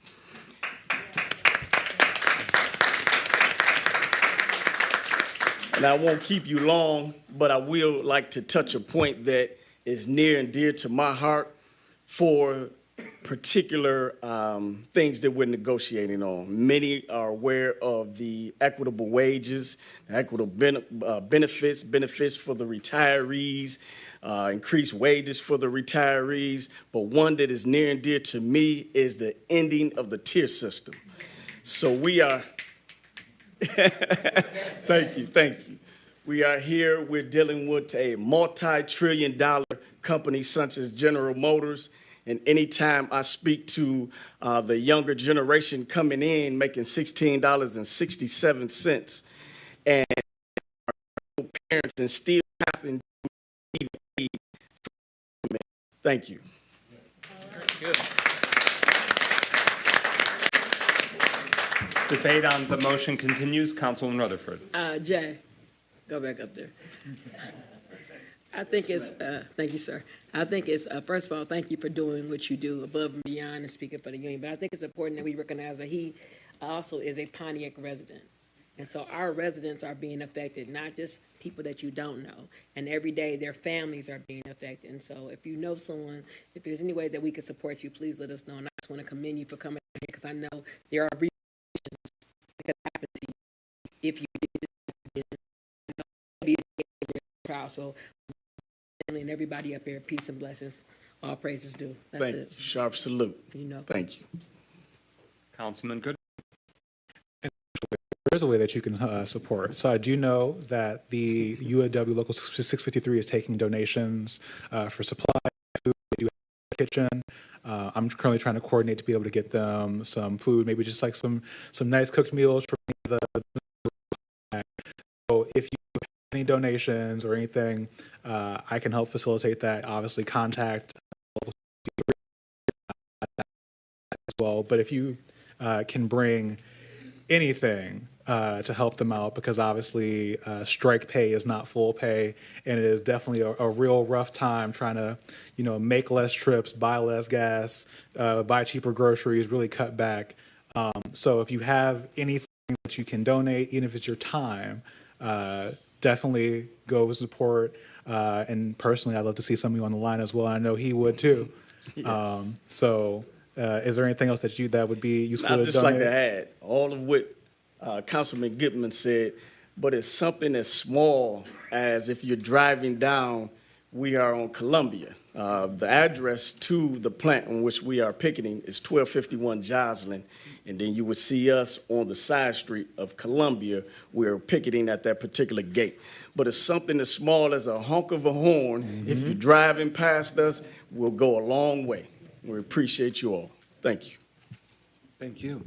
Hearing no further discussion, roll call on the adoption of the resolution of solidarity with Sean Fain and the striking United Auto Workers. Clerk Doyle. Rutherford, Yes.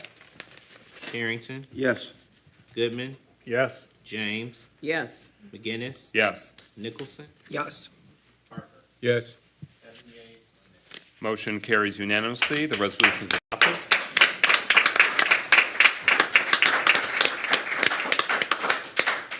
Is there a motion to adopt the resolution to authorize the DPW director to purchase needed vehicles for DPW from Linco for $243,294? Support.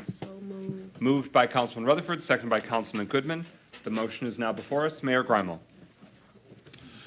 Thank you, Mr. President. I want to invite our DPW Deputy Director, Mr. Mueller, to the podium, and I see that he's there now. I do just want to emphasize that this is a proposal that would allow us to purchase two vehicles that would allow for interchangeable beds to those vehicles so that they could serve multiple purposes with different compartments changed in and out of them. So the idea is to really maximize the impact and return on investment here by buying two vehicles that can be used for multiple different purposes as needed.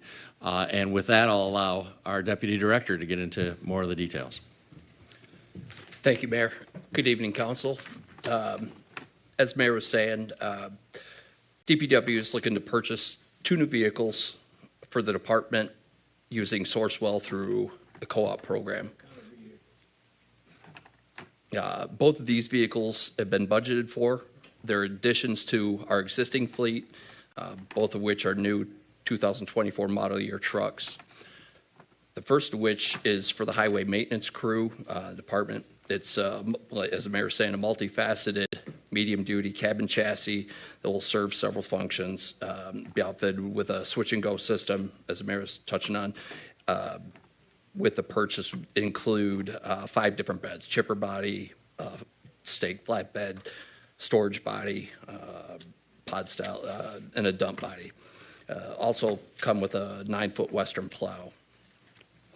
Total for that purchase would be $165,181. The second vehicle is for the facilities and building maintenance department. It's also a cabin chassis, has a stall challenger roof body that provides the ability for them to lock up the tools, and in the side boxes and in the center to move equipment. in and out of the high roof area. Total for that truck would be $78,113, combined total of $243,294. Okay, thank you very much. Discussion on the motion before us. Councilman Nicholson? I just want to point out for the person in the audience that asked, these are Chevrolets. It does look like they're also looking at they're purchased through the Sourcewell, but they're actually from Graff, Chevy, and Davison. The first is a Chevy, the second is a Ford. The other's a Ford? Yes. Okay, yeah, I don't see that one. I see some attachments that are the Silverado body style, but it looks like that's for the the first GM one. just says, I don't see the Ford. Which one is that? The second one is the Ford. That's a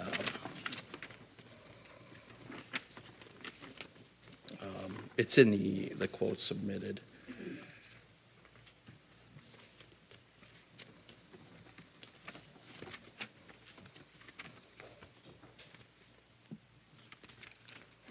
That's a F550 cabin chassis. Thank you.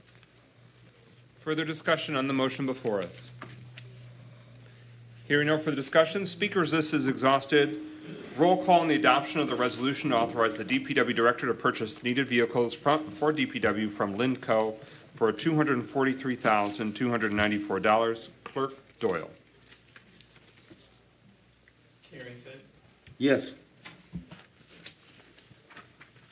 James? Yes. McGinnis? Yes. Nicholson? Yes. Parker? Yes. 5 yeas, no nays. That motion carries. The resolution is adopted. Is there a motion to adopt the resolution requesting Oakland County Brownfield Authority determination for 204 West New York Avenue? Is there a motion? Is there a motion? I motion. Okay. Is there a second? Is there a second? I'll second. Okay, it's been moved and seconded. This is regarding Carlisle Townhomes. We give the floor to Mayor Grimo. Thank you. I'll allow our economic development manager to get into all of the details, but this is an example of a innovative approach to providing for local tax incentives for accessible housing developments. And in this case, we're proposing a brownfield tax incentive to facilitate the development of single-family houses that will be, at least in the near term, rental houses at 204 West New York Avenue on the city's northwest side. So with that, our Economic Development Manager, Deborah Younger, will get into all the details. Thank you, Mayor, Council. CHN is proposing the development of 19 townhomes at 204 West York using brownfield. This is new for us. We have not used the brownfield for housing. This resolution today is simply asking the Oakland County Redevelopment Brownfield Authority to review the application for a brownfield plan. Once the application is reviewed, it would have to still go to the county commissioners for approval. In between that period, city council would be asked to approve the plan finally. This is just approving the Oakland County brownfield plan review. It's simply the brownfield being reviewed. It will still come back to us for the opportunity to vote, comment on, and make changes if we so desire. Okay, Councilman Nicholson? The language does also say, so review and approval by the Oakland County Brownfield Authority. So I want it just approval for us then to? Yeah, they would approve. Microphone. Because we do, I'm sorry. It's on. Flashing. Okay. Sorry. Because we do not have our own brownfield authority, Oakland County acts as our brownfield authority. So they would, in fact, review and approve, or not approve, And at that point, it would still come back to City Council for review and comment, and finally go to the Oakland County Commissioners. Okay, so this has come up for me before, when I don't like asking a board that has some authority or decision-making to approve. That is when it's our, like, I don't like asking the planning commission to approve something. I want them to then tell us. So just so you know where I'm at, that's my thought process. Is we hire them because they have the expertise. Okay. So I like, if it's going to come back to us, that's great. But it is. I just want to make sure that that we realize that it does ask for us we are asking them to review and approve, not just to review. Mayor Grimal? Yeah, I defer to our economic development manager, who has a lot more in-depth understanding of this than I do. But I think there's an element of this that is unusual because the city utilizes Oakland County's brownfield authority for this purpose. And so I believe, but it's a question for Manager Younger, that in fact, both the Oakland County Brownfield Authority Board needs to approve it and City Council needs to approve it. And so that's the unusual circumstance here, as opposed to, I think, the Planning Commission, where the city's Planning Commission does not approve anything, to your point, and you're right about that, Councilman, but rather recommends items to City Council for approval. Is that accurate? It's really a question for you, That is Manager correct. Younger. Okay. That is correct. And I mean, in the future, we can remove that and approve. Yeah, but it might feel like semantics. It's not. To me, if I'm going to say, I would like you to review this, and if we're going to then review their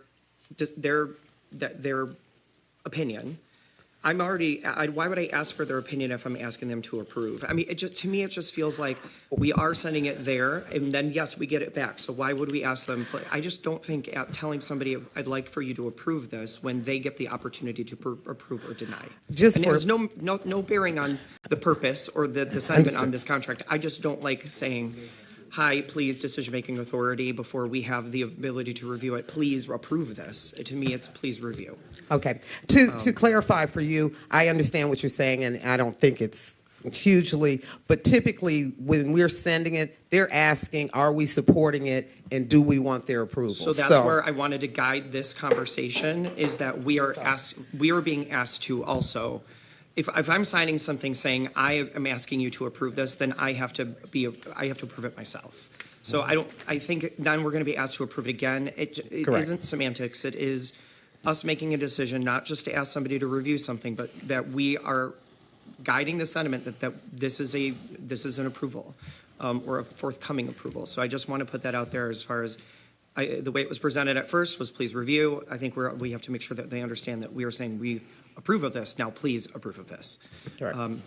So I don't think it's different. I think it's important that The language they understand. states, now therefore be it resolved, the City of Pontiac requests the Oakland County Brownfield Authority undertake review of the 204 West New York Avenue Carlisle Townhomes redevelopment plan. So the resolved isn't a matter of concern. Councilman Nicholson, I think is it just the second whereas? Correct. That says review and approval? Yep. I say it doesn't change the intent, spirit, or substance of the resolution if you want to move to strike and approval from that second whereas.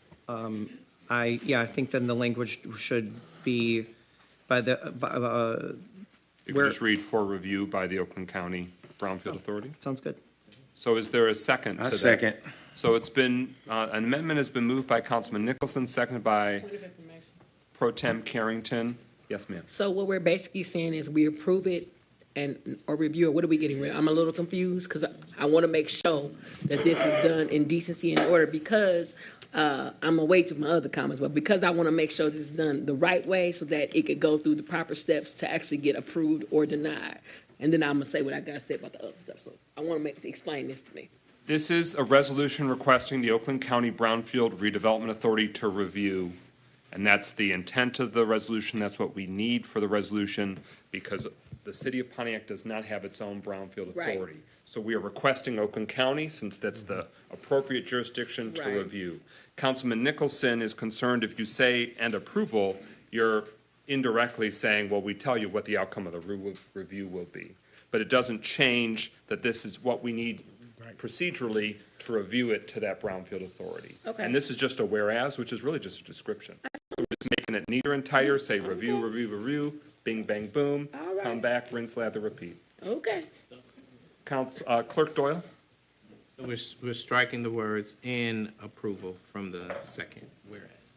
That's correct. It's the only language that I see that is a matter of concern, the second whereas. So we're right now we're debating that amendment, striking and approval. Councilwoman James. So just let me further clarify. So they will review it, and then we submit again. It will come to us, we'll approve it, and then it'll go back to them for their approval?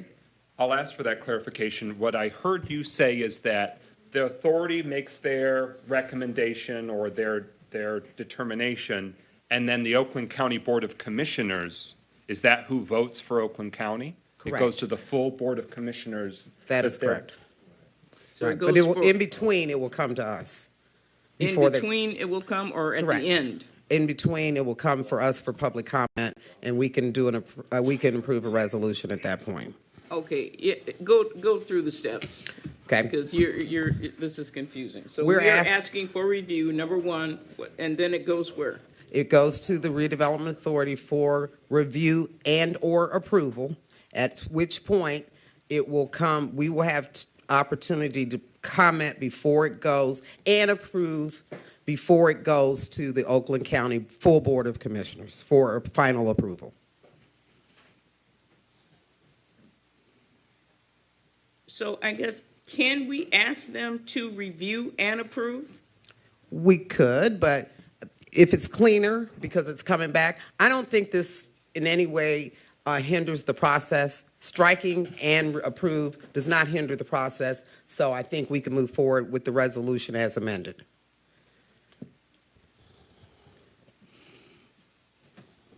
I really don't see why we need to change it. I really don't. I can respond to that one. Councilman Nicholson. I haven't seen the application. How can I tell you I want you to approve something if we haven't had, I don't even know if the application has been submitted. So I'm not saying I don't approve this. I will likely be voting yes on this entire matter down the line because I want housing. I don't want contract, this has happened before, and I brought it up before, when an applicant, when something is, we're asking somebody to review and approve something, we're tentatively telling them, please approve this. I haven't seen that application. I don't know what they're asking for. I don't know what the ramifications of that is. I get that the language wasn't meant to say that, like, we want you to approve this, but that's what it says. That's what it says. So asking them to review it, it doesn't change the process that it takes. We're still asking them to review it. We're just not providing a piece of language that says they're what we want that outcome to be. And maybe that is what we want the outcome to be, but I haven't seen the request. So why can I say please approve? Mayor Grimo. Yeah, hearing the dialogue with Councilman Nicholson and Economic Development Manager Deborah Younger, I think what I'm hearing, and which I now agree with, is that it's really premature to ask the Brownfield Board to approve this. First of all, they may not even be the final approval at the county because it actually sounds like it goes before the county commission. So ultimately, they may just be recommending something to the county commission. But also, and more importantly, at least some of the council members don't feel like they have enough information now to actually request an approval. And in any event, the first step should be the assessment of this issue by the Brownfield Board at the county. So I would recommend that we follow the motion to amend that's on the table that would address any of those concerns that Councilman Nicholson or others may have. Councilwoman James? Well, then I would ask, though, that when it comes back to us, that we do have the full proposal so that council can review it in detail and be able to make that decision. Yeah, and we have submitted the proposal, but I will make sure that we do it again. I did take it to Economic Development, Finance, and Facilities Subcommittee, the full proposal and application. I think, unfortunately, Councilman Nicholson was not present, and I apologize for not circling back to you, but we will and make sure.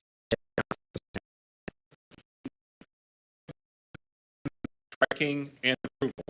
And this Hearing no further discussion, speakers list on the amendment. Motion is exhausted. Roll call on approval of the amendment. Clerk Doyle. James, Yes. McGinnis, Yes. Nicholson. Yes. Parker, Yes. Rutherford, Yes. Harrington. Yes. Goodman. Yes. 7 yeas, no nays. That motion carries. The amendment passes, so we now have the resolution as amended before us. We resume that deliberation. Is there any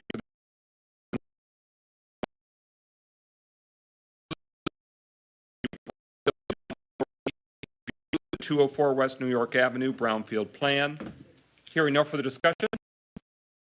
Roll call on adoption. Clerk Doyle. Goodman. James, Yes. McGinnis, Yes. Nicholson. Yes. Parker, Yes. Rutherford. Yes. Harrington. Yes. 7 yeas. Hallelujah. All right. Number 8 on the agenda is there a motion to adopt the resolution to approve the mayor's appointments to the Local Officer Compensation Commission?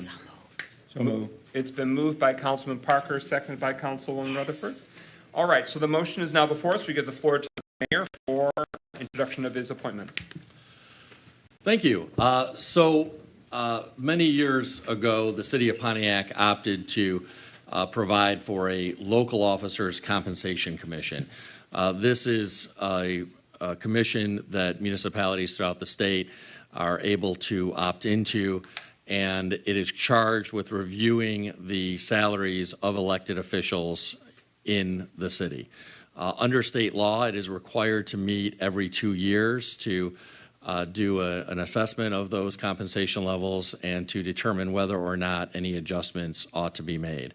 If it determines that adjustments should be made, those adjustments are recommended by the Local Officers Compensation Commission, and unless 2/3 of City Council object to those adjustments go into effect. This is not a new process here in the city. This Local Officers Compensation Commission has been in place for many years, and again, under state law, is required to meet and consider these questions every other year, every odd year in the city. The last time appointments were made was in 2017, and the folks who were appointed at that time, for a variety of reasons, are not eligible to serve. State law says that folks can't serve if they're an employee of the city, that folks can't serve if they're an elected officer with the city, that folks can't serve if they're on another board or commission of the city, or if they are a close family member of any of those folks. And all of the people who were appointed back in 2017 fit in one of those categories, or they're no longer a resident of the city, because everyone on the commission has to also be a resident of the city. So for those reasons, we have a lot of vacancies, and it is that time of year, in an odd-numbered year, since it's 2023, that state law requires the Local Officers Compensation Committee, or Commission rather, to meet. So we need to fill those vacancies so that the commission can do its state law required business.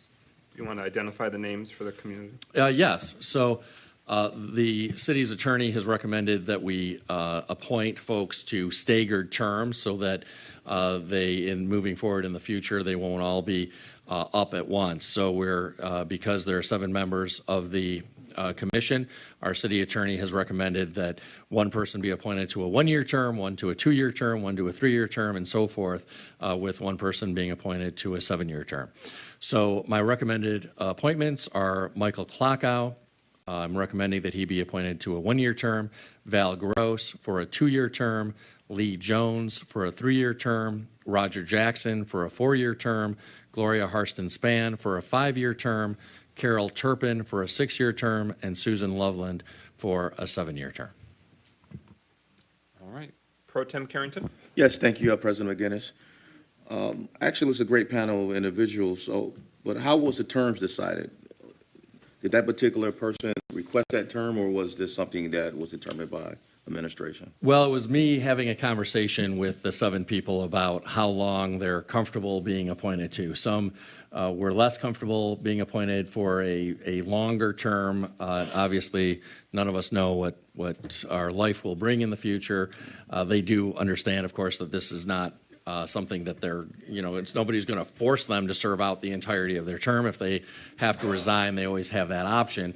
But I wanted to try to appoint people for terms that they were comfortable with, just based in how long they were willing to commit to this. So it was really just feeling out each individual and getting a sense of their comfort level serving different numbers of years. Some people were very comfortable serving longer terms.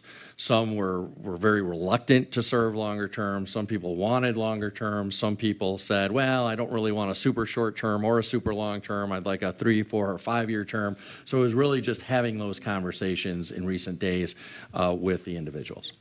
All right, thank you. And to clarify, there is no compensation or even perks of the voluntary position, correct? That's right. There's no compensation, and that all, again, is determined by state law. They are entitled to actual or reasonable expenses, but I don't anticipate that there would be any expenses in this case because they're just meeting here at City Hall, and so it's hard to imagine that there would be any expenses at all. Any further discussion on the motion before us? The appointments, I recognize a number of attorneys with their professional background, those that previously held elected office, in those cases, school board trustees, past department heads for the city, past city council presidents, so a variety of professional and elected experience for a frame of reference as they deliberate on compensation. Any further discussion? Hearing no further discussion, roll call on adoption of the resolution to approve the mayor's appointments to the Local Officer Compensation Commission. Clerk Doyle. McGinnis? Yes. Nicholson? Yes. Parker? Yes. Carrington? Yes. Goodman? Yes. James? Yes. 6 yeas, no nays. The motion carries. The resolution is adopted. The appointments are approved. We thank our fellow residents for their willingness to roll up their sleeves and help local government operate. And I do want to acknowledge that one of our colleagues once served as on the Local Officers Compensation Commission and was chair or president. What did they call it? I don't know. Spokesperson, foreman of the jury. How about that? All right, so that was Councilman Nicholson who had that frame of reference years past. All right, number 9, is there a motion to adopt the resolution to authorize the mayor to execute a conditional rezoning agreement for 454 Auburn Avenue? So moved. Is there a second? I second. It has been moved by Councilman Nicholson, seconded by Councilwoman James to approve and authorize the mayor to execute a conditional rezoning agreement for 454 Auburn Avenue. This is the related item to the rezoning that was approved by City Council earlier, so I don't know per se that more context needs to be provided, but I'll give the floor regardless to Mayor Greimel. Well, just a few short sentences by way of explanation. Lighthouse, who's pursuing this development on Auburn, offered some conditions that the rezoning would be conditioned upon. Those conditions are positive from our perspective for the city in terms of requiring some additional enhancements to the property, screening, shrubs, setbacks, things of those natures that should enhance the quality of life around this. But in order to actually enter into an agreement for those items, I need to sign a document that also will be signed by representatives of Lighthouse. And so that's the whole purpose of this. It is, in fact, a follow-on item to the rezoning that was voted on earlier this evening. Any further discussion? I want to acknowledge the applicant, Lighthouse, for enhancing greater screening, greater landscaping, greater amenities along Auburn Avenue and with the adjacent parcels. And one of my constituents from District 7 who lives on J. Hubbard Lane is giving an enthusiastic thumbs up from the audience, let the record reflect. Hearing no further discussion. Roll call on adoption of the resolution to authorize the mayor to execute a conditional rezoning agreement for 454 Auburn Avenue. Clerk Doyle. Nicholson? Yes. Parker? Yes. Carrington? Yes. Goodman? Yes. James? Yes. McGinnis? Yes. 6 yeas, no nays. Thank you. And we hope we didn't offend you by calling on you, Manager Yandrick. Thank you for explaining it previously during the zoning matter. We're at number 10. Is there a motion to adopt the resolution to approve the mayor or deputy mayor to amend the existing Mariscan contract fully executed on December 12, 2022 to allow for an increase to the not-to-exceed amount by $60,750 and time frame for a Mariscan to complete the city building documents project to December 31st, 2023? So moved. It's been, It's been moved by Councilman Nicholson, seconded by Councilman Parker. So we'll give the floor to the administration, but this city council has already considered it. It's about taking the millions of paper that was in the lower level of City Hall and scanning and digitizing them, so that way we can be more efficient and a lot less overwhelmed and drowning in a century plus of paper. Mayor Grimo, you have the floor. Well, that's right. So going back at least as far as emergency management and probably much further back than that, the city has not in the past done a great job of keeping track of its documents and cataloging them so that they can be easily found. And when we came into office, there were a lot of documents on the ground floor of this building. There were a lot of documents held at off-site storage, and there was not typically a lot of rhyme or reason to their organization. So in order to better preserve city information, documents, data, and in order to be able to better organize that data and those documents so that we can actually locate them when we need to, we embarked on a scanning endeavor so that we can digitally scan all of those documents so that we can better organize, keep track, and preserve them. And we entered into a contract for that purpose, but it had a not-to-exceed amount on that contract, and it turns out we had even more documents than we estimated, so we really need to bump up that do-not-exceed amount so that we can scan the additional documents that exceeded the number we anticipated.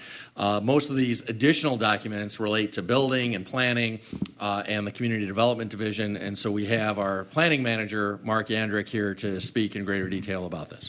Good evening. So when I started with the city, this project went forward in a bid, and because of some transition in the building department, I took over this project with my experience with document management. So Ameriscan won that bid last year.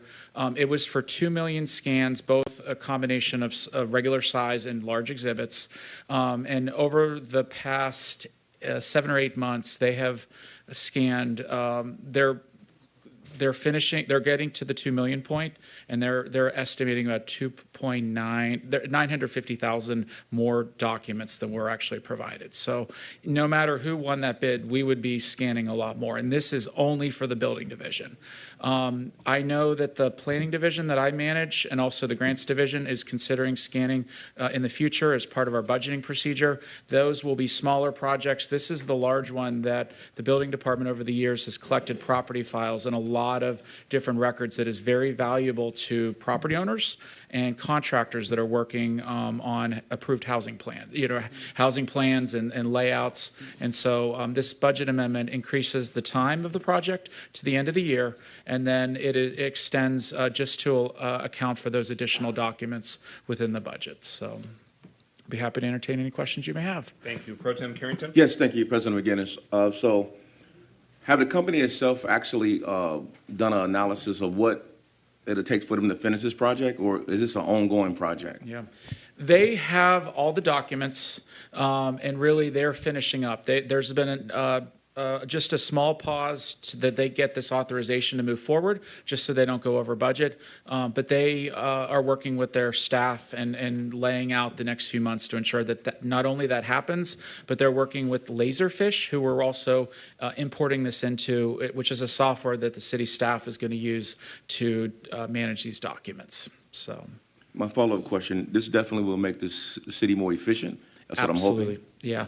The best example with this is that the FOIA requests that we've had this year related to building plans, we have a process in place with Ameriscan that we're often getting it 1 to 2 days within the request and getting that to the city clerk's office to get that to move forward. So when we have these documents in-house, it's going to be a very simple search to find the property records that someone is giving a request for to make a government more efficient. Well, thank you. No follow-up questions, President McGinnis. Thank you. Further discussion?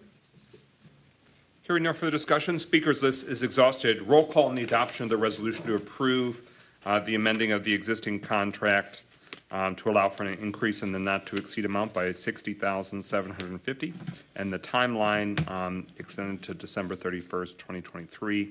Our resolution authorizes the mayor or deputy mayor to execute that amended contract.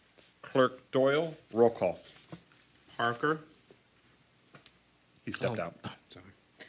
Rutherford. Carrington, Yes. Goodman, Yes. James, Yes. McGinnis. Yes. Nicholson. Yes. 5 yeas, no nays.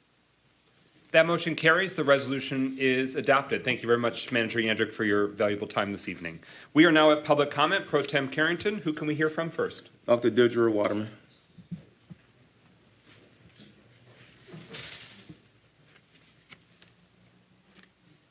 Two quick things to start off. You mentioned, Mayor, that you were appointing new members to the Local Officers Compensation Commission.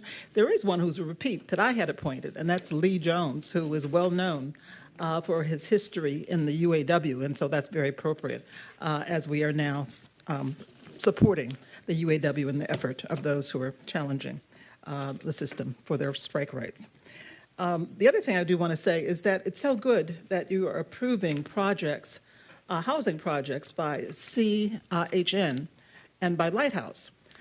It's those kind of organizations that have the capability of bringing affordable housing to the city. They've done that.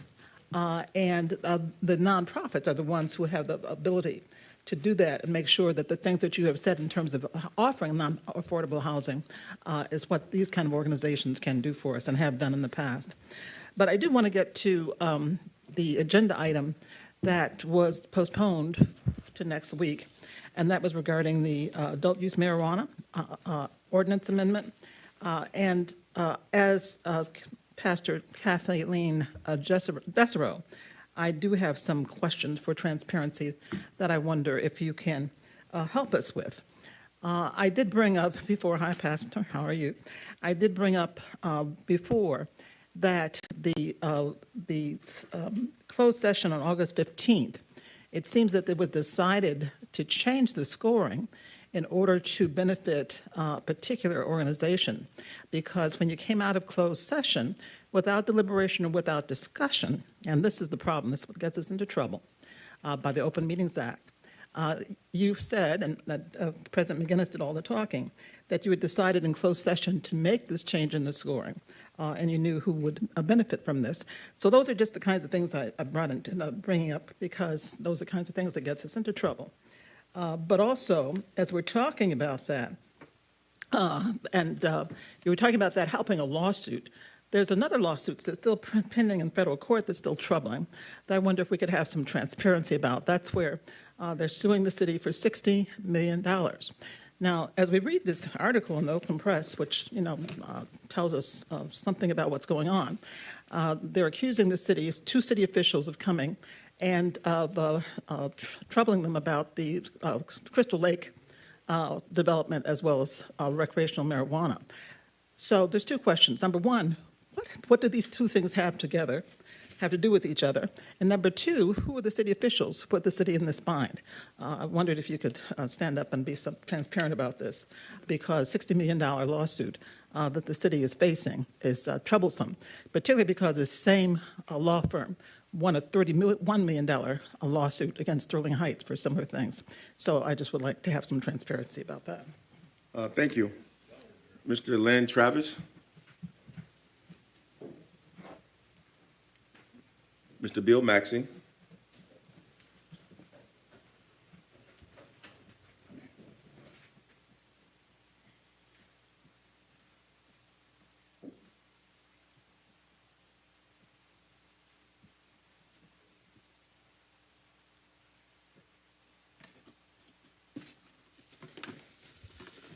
Good evening, Mr. and Mrs. Pontiac,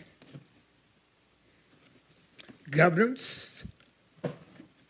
I have two subject matters, action items to talk about tonight. I'm wearing two hats. Number one is community activist. For your information, I'm going to talk about the unceremoniously, unspecific firing of Eric Brown. As a community activist, we've contacted many of the residents in the city. On Friday, we will be picketing City Hall. Not picketing we will be protesting here at City Hall between the hours of 8 and 10. We will walk from the parking lot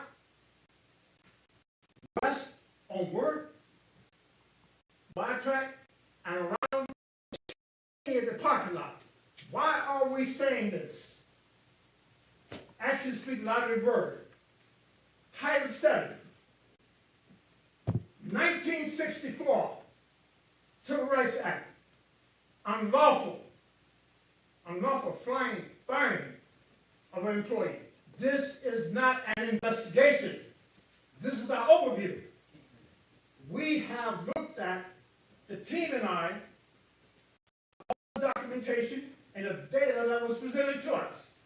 Once Mr. Brown gets his attorney together, he will initiate and he will hire his own attorney. And then the investigation began. Mr. Maxey, your time. If you could speak to the mic, those at home could also hear you. It's just a matter of amplification. Excuse me, I thought I was as loud as you were. Excuse me.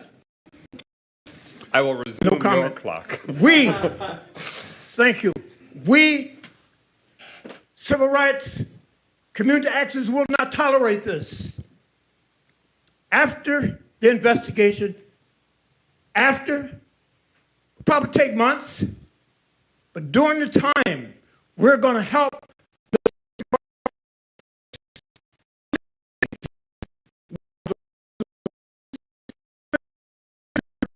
City Hall and contact of the county seat.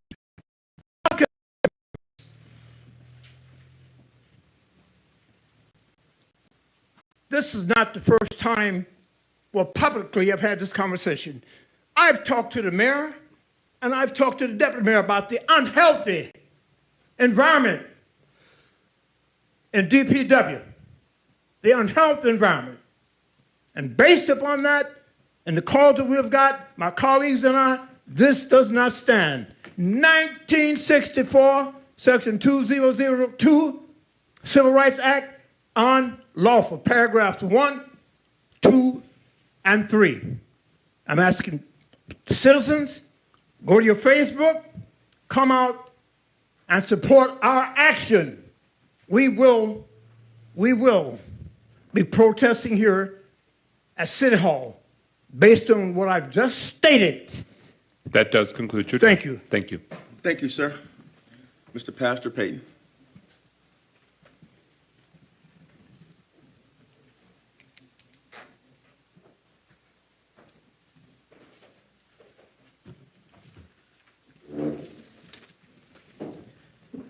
Good evening to the citizens of Pontiac and its elected leaders and officials. My name is Keon Payton, and I'm the senior pastor of New Bethel Missionary Baptist Church in the city. I've had the humble pleasure and privilege of serving for the last 17 years. Recently, states and local governments across the country have received substantial settlement dollars in response to the number of deaths and effects of the opioid crisis, which has been largely characterized as a problem mostly affecting rural white Caucasians. The state of Michigan received $800 million. Oakland County is in receipt of $35 million. And according to one of our city council members, Pontiac is in receipt of $800,000. Resources that, combined with other mental health resources, can be used to treat and prevent the further impact of trauma that leads to opioid overdose deaths. Interestingly, however, according to the National Institutes of Health, African Americans have died at a national rate of 4 to 6 times greater than our white brothers and sisters to opioids. In Oakland County, the number of blacks who have died to OODs, the rate is 1.2 times, or 7 times, I'm sorry, nearly 2 times greater than whites. And Pontiac is among the cities that lead the county in OODs. Far too often, pastors and residents in communities like Pontiac are left to grapple with the effects of untreated trauma that are passed down from one generation to the next, with few resources to support a strategy to address them. Over the years, these traumas have sustained a vicious cycle of drug use, teenage pregnancies, sexually transmitted diseases, violence, incarceration, suicides, and even paralyzing ambivalence, much of what we've seen in our community for decades. And according to data, the pandemic of 2020 only further exacerbated these traumas. After nearly 15 years of fighting these problems in our city as a local pastor in 2019, I finally decided to increase my knowledge and understanding of these traumas and pursued doctoral studies in strategic leadership to address these critical issues.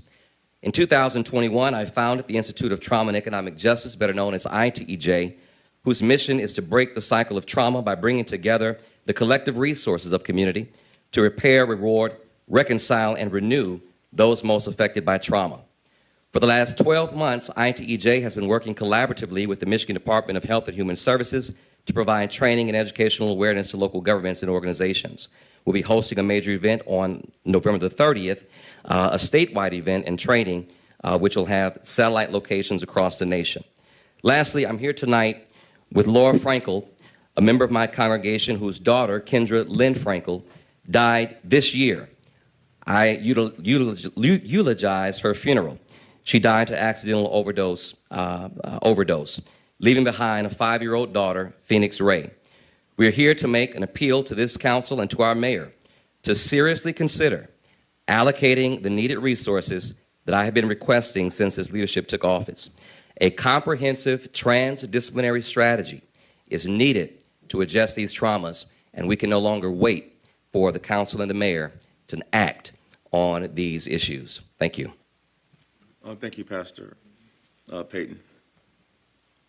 Ms. Beatrice, I'm sorry, Mr. Bass.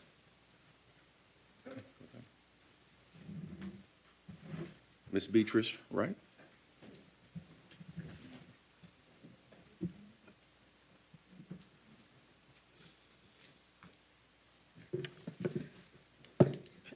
For weeks, I have not spoken regarding the Beatrice Wright, 1268 Oak Lawn. I neglect to say that often. But for weeks, I have not spoken about the golf course in Pontiac. And it has been by design. Because I feel that ultimately, white will right, not as in Beatrice Wright, as in R-I-G-H-T, right will win over might. Because when you speak of a brown field, you speak of a, I don't know who understands a brown field, but Pontiac is a brown field. Brownfield is a situation where an organization treated the land so terribly that it's contaminated. And in order to fix it, it becomes a brownfield. The brownfield is established when you do remediation to fix the land. How do you fix the land? Well, let's talk about the golf course. The golf course has been a golf course for 100 years. It has been under the deluge of herbicide, fungicide, pesticides. Now, those of us who golf, we love it so much. We're going to golf, but we don't live at the golf course. I live on the golf course, but I'm not playing on that soil every day. And I want people to understand that if that land becomes developed into total homes, which I know that's what they want to do, I'd like to see that be remediated. Fungicide, herbicide, pesticide, all have in common side, kill, hurt, homicide, same derivation of that. But when we talk about a brownfield, and I want the council to be aware of this, when you talk about establishing a brownfield, look into health or related health outcomes with brownfields. Cancer,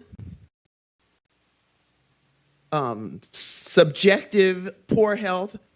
What is your health? My health is poor.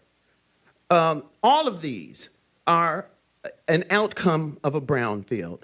I play on a golf course that was built over a landfill. The golfers know where I'm talking about, in a very affluent community. But they didn't use their land. They built it over a landfill. You go out there, and there are fires burning all the time. Why? Because methane gas is coming up out of the land, and there's a certain stench you smell every once in a while. I just want you to be careful when you look at a brown field, and they come up mostly in urban areas where industry exists or existed and now is gone. And now the land has to be remediated, and remediated for what the mayor just said, for housing, for poor people. It does conclude your Thank time. you. Thank you, Ms. Wright. Ms. Beverly Groves. Mr. Carlton Jones.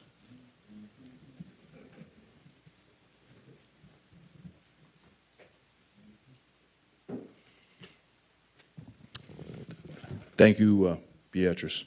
Yeah, I'm going to talk about that a little later. But first thing I got to do, I got a call today from our state rep, and I want to make this announcement first. She's still working hard. The stigma, seeking to combat stigma around mental health. Focus on post-traumatic, Pastor Payton, stress disorder. With the guest speaker, Representative Kimberly Edwards, and guest speaker Faith Brown and Crystal Westbrook will be at CNS Healthcare, 1841 Perry Street in Pontiac on Friday, September 23rd from 3 to 5 p.m. State Rep is encouraging all those to try to attend. Excuse me, September 29th. Excuse me, September 29th, my bad. Thank you. Okay? Now, what I want to piggyback on is what Ms. Wright was saying, and we got to come to grips with this. Our state, and this right here is Councilman Goodman and Councilwoman Rutherford was hitting on this. Our state median income is close to $90,000. Oakland County is close to $90,000. The state average is around 65. Pontiac is around 34. Where our issues come is income levels need to go up. That's workforce development. We got programs that people could have started at the beginning of this year, completed them, and be at a higher income level. So delaying workforce development is hurting us in so many areas. There's no excuse. We've got to get our incomes up. People around the city is telling me, Carlton, what's wrong with our city not adhering to this? I agree with you. Everybody, I agree with you. I don't know why we are delaying that. There's no reason, because that's our problem. And let me say this about the housing issue. The real housing issue, when we get developments like Stonegate, Fieldstone, Crystal Lake, that people take a chance and take in higher income housing and we don't protect them, nobody really wants to come and live with you not going to protect your investment in housing. When we moved on the golf course, I live on the golf course too. It was said to be it was a golf course, and that was the investment that we was making.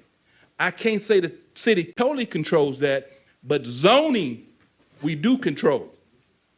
And if you don't zone it properly, for somebody to come do something different that affects your property, then you're not protecting your residents. We have to protect the residents, especially with people who invested in housing here, taking a chance that we was going to up this game. But if you guys don't look at that and protect the residents in housing, you will not get this housing that you want to be more diverse, because we don't protect what we have. Thank you. Thank you, sir. Ms. Darlene Clark.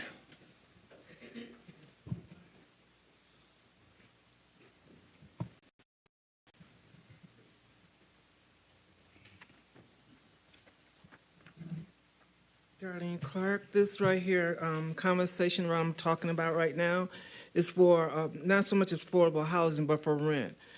Councilman Goodman has said a couple of weeks ago that he has been up in Lansing. He's passed a resolution to to make rent to stop the high cost of rent. Councilman Goodman, you need to explain to the people because rent does not only cover buildings that's governed by HUD, it also covers housing. The question that a lot of people are having with ownership of homes, and a lot of renters, landlords have mortgage on these homes. So when they go to calculate the rent, they calculate the mortgage they have on it as well. The question is, are you pertaining to these people, the ones who own homes and charging $1,300 to $1,500 a month for housing? Or are you talking about the government who help pay the rent on these housing? Could you give clarity for the people who's hearing them? Because our office get a lot of complaint about that, or questions about that. And this next one is for Councilman Parker and Mayor Grimo. This is not an insult, and I'm not trying to start an argument with you, but I'm just trying to get clarity on the situation for GERS. Tomorrow there's a meeting at 8 a.m. The GERS money that's sitting there is well over $50 million, give or take a few. With that being said, that money is nothing going in, nothing's going out. There is a management management fee to maintain that account. Our concern is that since there is a breach of contract, and to on forward, when Judge Korn allowed the $400 to be issued to everyone, including General Hospital people, right there's a breach of contract. Now, with that being said, the people do want an update. They want you, and I know there's a standstill actually right now. There's, GERS is at the point where they don't know which direction to go on. Tim Grimo doesn't really have the power to really force the issue in paying that $400. So could you please, Tim Grimo, help the people to understand your position at this point? Thank you, ma'am. Mr. Chuck Johnson. Thank you very much, and good evening, ladies and gentlemen, those of you here in the audience, and those of you at home watching by television. I certainly have to agree with Maxie's comments, but I don't know why we even have to go that route to parade around this building or out in the street just to show our concern about one of our own sons in this community who worked for the city of Pontiac for 27 years, gave good service, and did his job well as far as I know and as far as I'm concerned. We should not have to walk or march for this young man. It would be in your best interest, Mayor Grimo, to allow this person to come into your office along with the department director and along with the council member, whoever you want it to be, and at least sit down and try and talk about and negotiate why Eric Brim was fired from the city of Pontiac. You know, I drive around and I watch the actions of the department down there. You know, some of it's good, some of it's not good. Eric Brim had a 2018 Ford truck that he drove every day. Took care of it, cleaned. It was clean as a pin inside and out. They gave that same truck to an individual, and they wrecked it the same damn week. Fire hydrant jumped up and kissed it. What about that? I mean, we can buy this equipment. We bought all this equipment here. I'm hopeful that it's brand new, and I'm hopeful that it's going to be put to good use, but we can't keep putting untrained individuals into this new brand new iron and expect it to last. At least allow the experienced individuals to at least train or teach But you can't train or teach a new guy if you're going to fire your best older guys. You got to keep people like Eric Brim working. You got to keep him available to train these new people you want to hire.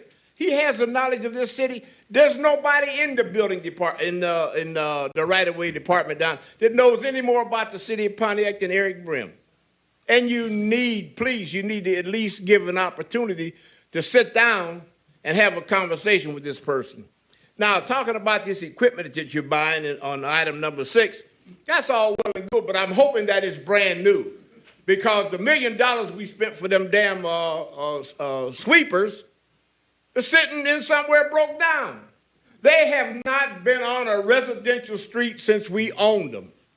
They're junk, and we need to forfeit, pass that contract up and go and buy some new sweepers so we can get the streets clean in Pontiac. We have not seen them cleaning streets, residential streets. They were downtown, wiping and rubbing and kissing and whatever. Equipment to the reason why we bought it. The citizens need to see or hear them going up and down their street, getting their street clean. Pontiac is in a deplorable condition as it relates to the streets.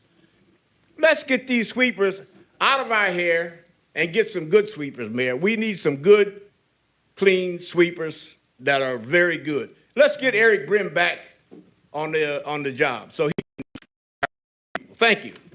And thanks for the extra second. Ms. Gloria Miller.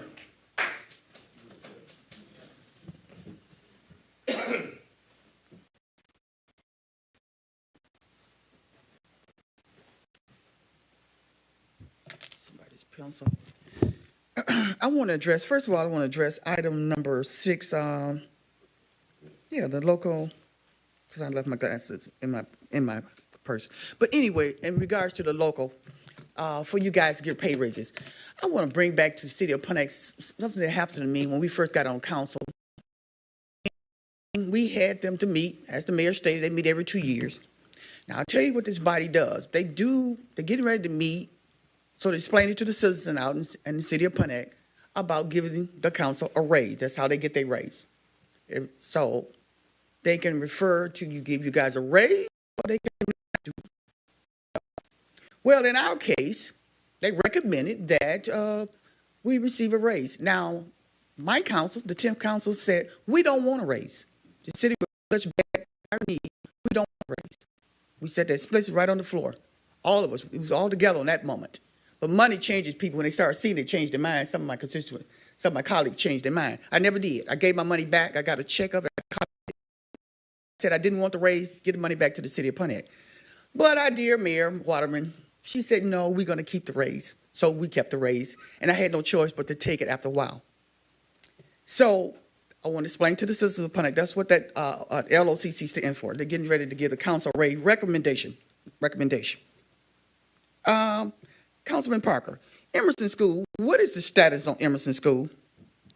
There's an article in Crane newspaper about Emerson. Mr. Coleman Yoakum is in that article in regards to maybe perhaps doing Emerson School like he's doing Webster over there on M59. In there in Crane, some people, but I seen it myself. I mentioned, Abel really, I really mentioned it, wanted to mention it to you too a couple months ago. That school is, you need to go around that neighborhood for Coleman. Got broken windows in it, still open to trespass right now. And see, that's where I have a problem. I don't pick on anybody. Emerson has never been taken care of. Never. And I know a lot of the residents over there. And from Crane article, it looks like he's getting ready to do a development, put some flowers around it. And people want that. They done told me many times, they want that building down. So maybe the state, matter of fact, maybe they can give them some mayor to tear it down, Emerson. I'm sure them residents want that place torn down, that school torn down. That's all I have tonight, and good evening to everybody. Thank you, Ms. Miller. Mr. Todd Burke. Ms. Terry Covington.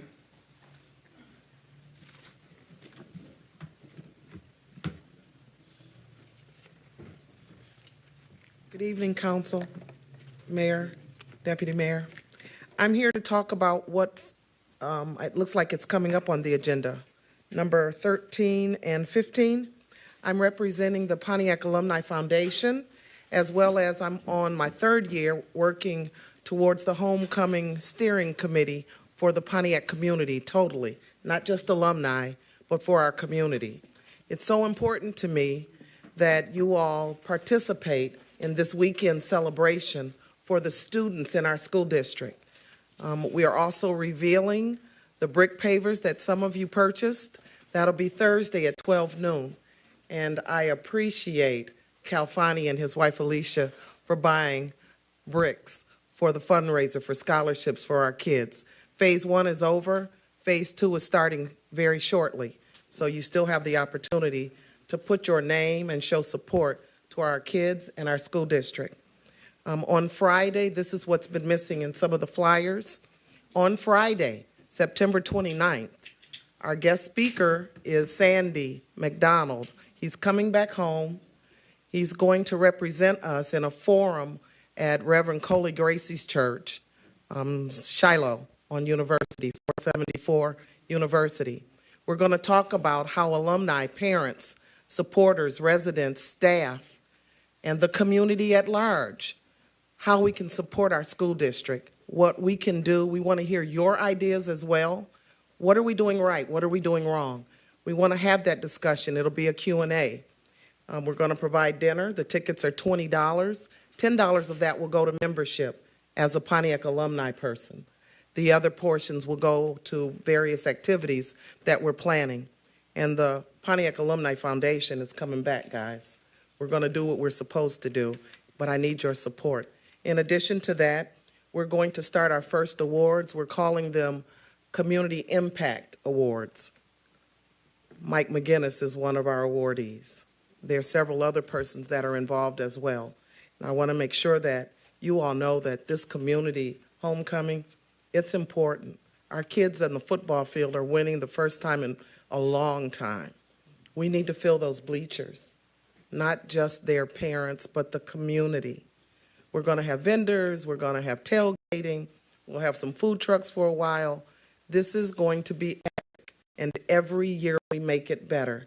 I need to make sure that you all understand that writing it on a piece of paper isn't enough. Coming out is what we want. I want to see you. I want our kids to see you. And they need volunteers. I want you to step up and say, you'll volunteer and show up. Not sit at a meeting and not talk about it. Please show up. Our kids need us. This community needs us. And it's so important that I've gotten up to come here to see you eye to eye, to say that I volunteer my special time in retirement from the city to make sure that these kids are okay. Please support our kids and come out, and I hope to see you Friday evening and Saturday. Thank you. Ms. Pastor Kathy?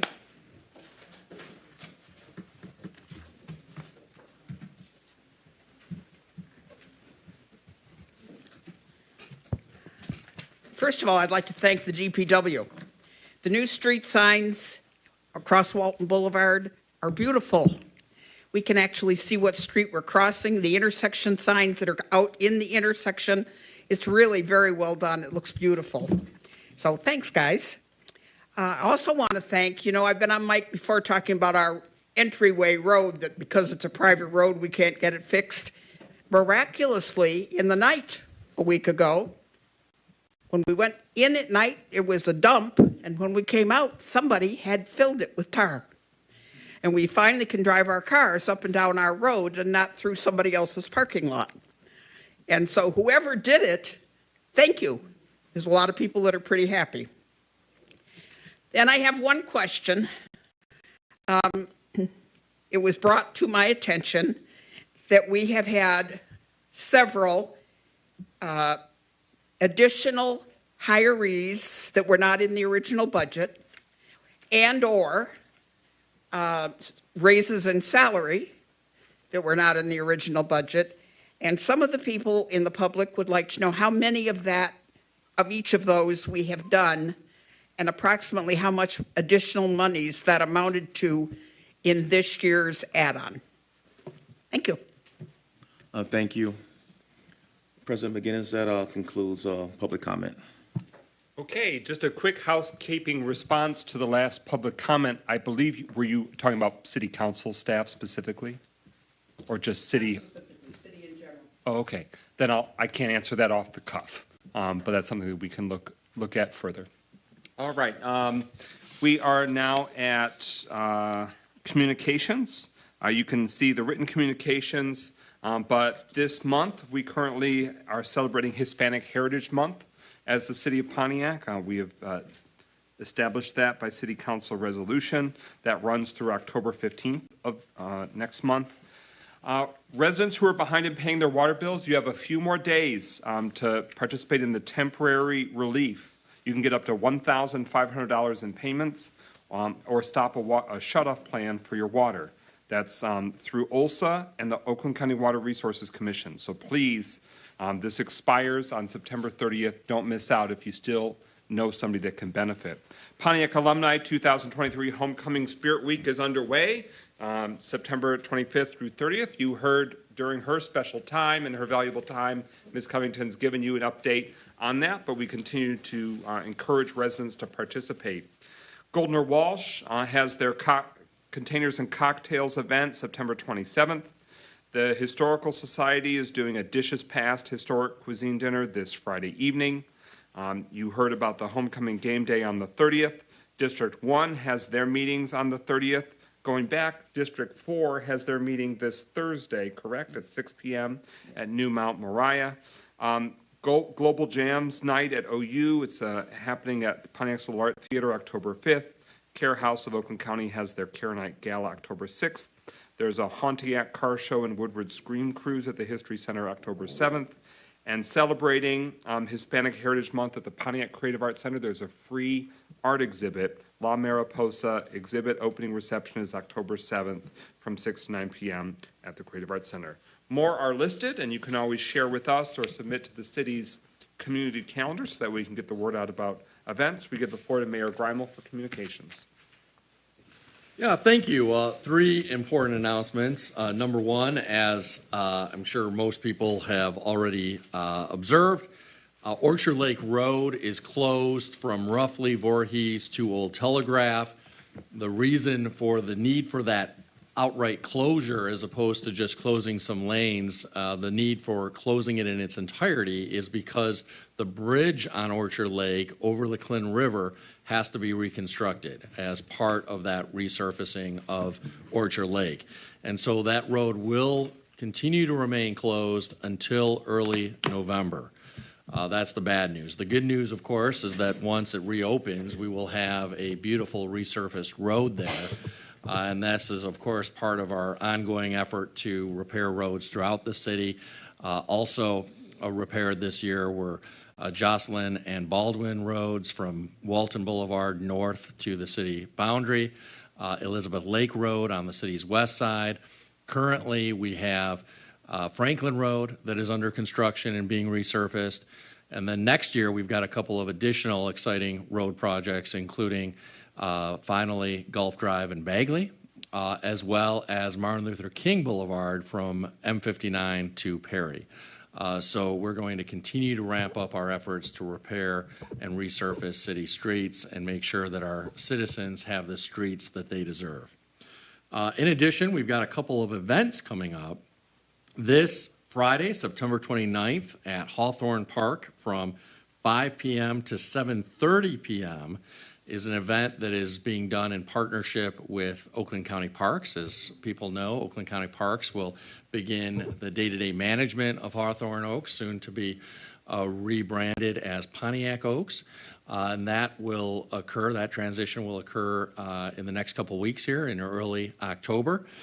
But this event this Friday that's being done between the city and Oakland County Parks is called Wheels and Squeals, and it is a family-friendly event really for kids in particular, where people can come out and look at fire trucks and construction equipment and municipal equipment. So if you've got kids who would be into that, or maybe you're an adult who's into that, come on out to Hawthorne Park and enjoy that event.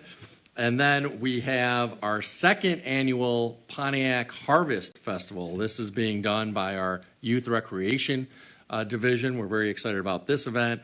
Just as last year's Harvest Festival was, this will be occurring right here on the grounds of Pontiac City Hall. It will be on October 7th. That's Saturday, October 7th, from 1 p.m. to 5 p.m., again, right here on the grounds of City Hall. It will feature pumpkin bowling, apple cider, donuts, rock climbing, bounce houses, and music. So come on out. We had many hundreds of folks out last year, and we're expecting an even bigger turnout this year. All right, we're at closing comments, and I just want to note that it is just about 14 minutes to 9. My prayer to the heavens is that we're done by 9 p.m. No pressure. Closing comments, Mayor Grimal. Well, thank you. I'll try to be brief. We all want to get out of here, but I do want to try to answer some of the questions that were posed by members of the public. In terms of the housing study, we've gotten applications from a number of consultants to do this. I don't think it's a foregone conclusion that it will be done, quote, by outsiders, as a member of the public suggested. Anybody was welcome to put in a proposal. This was posted on the city's website, and we got proposals from a number of different people. But what we do need to do as part of the city's master plan, and in order to make good policy for housing, we need to have professionals who understand the housing market provide their insight and advice. We have a great economic development manager in Deborah Younger. She's been around the housing world for many, many years, but even she has said that she doesn't have the depth of expertise needed to really do an inside-out, thorough housing study. And so we haven't yet selected a firm for that, but it is critically important that we have experts in this area do a real comprehensive and objective study. We've got some great people in the city, Lighthouse, Habitat for Humanity, but they have a vested interest in pursuing certain housing projects. So we really need an objective set of eyes to look at the housing market here and to advise us accordingly. Also, a question was asked about the status of the General Employment Retiree System, the GERS, and the reinstatement of the $400 monthly stipend. As I've said in recent weeks, the specific amendment language is being worked out by the city's attorney and by the attorney for CIPRIA, the City of Pontiac Retired Employees Association. In fact, the attorneys are meeting tomorrow to try to agree on some of the language. That's going to be an ongoing process because some of these amendments are quite complicated. Once the city and the CIPRIA attorneys agree on proposed language, that will have to go before CIPRIA's membership for a vote.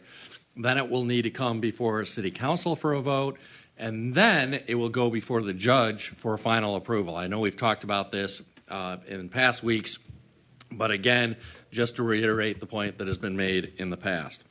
A question was raised about the city's street sweepers. Those street sweepers were and are brand new street sweepers that are acquired by the city. It's true that there have been some repairs that were needed to some of them. Obviously, the street sweepers are still covered under warranty in terms of any needed repairs.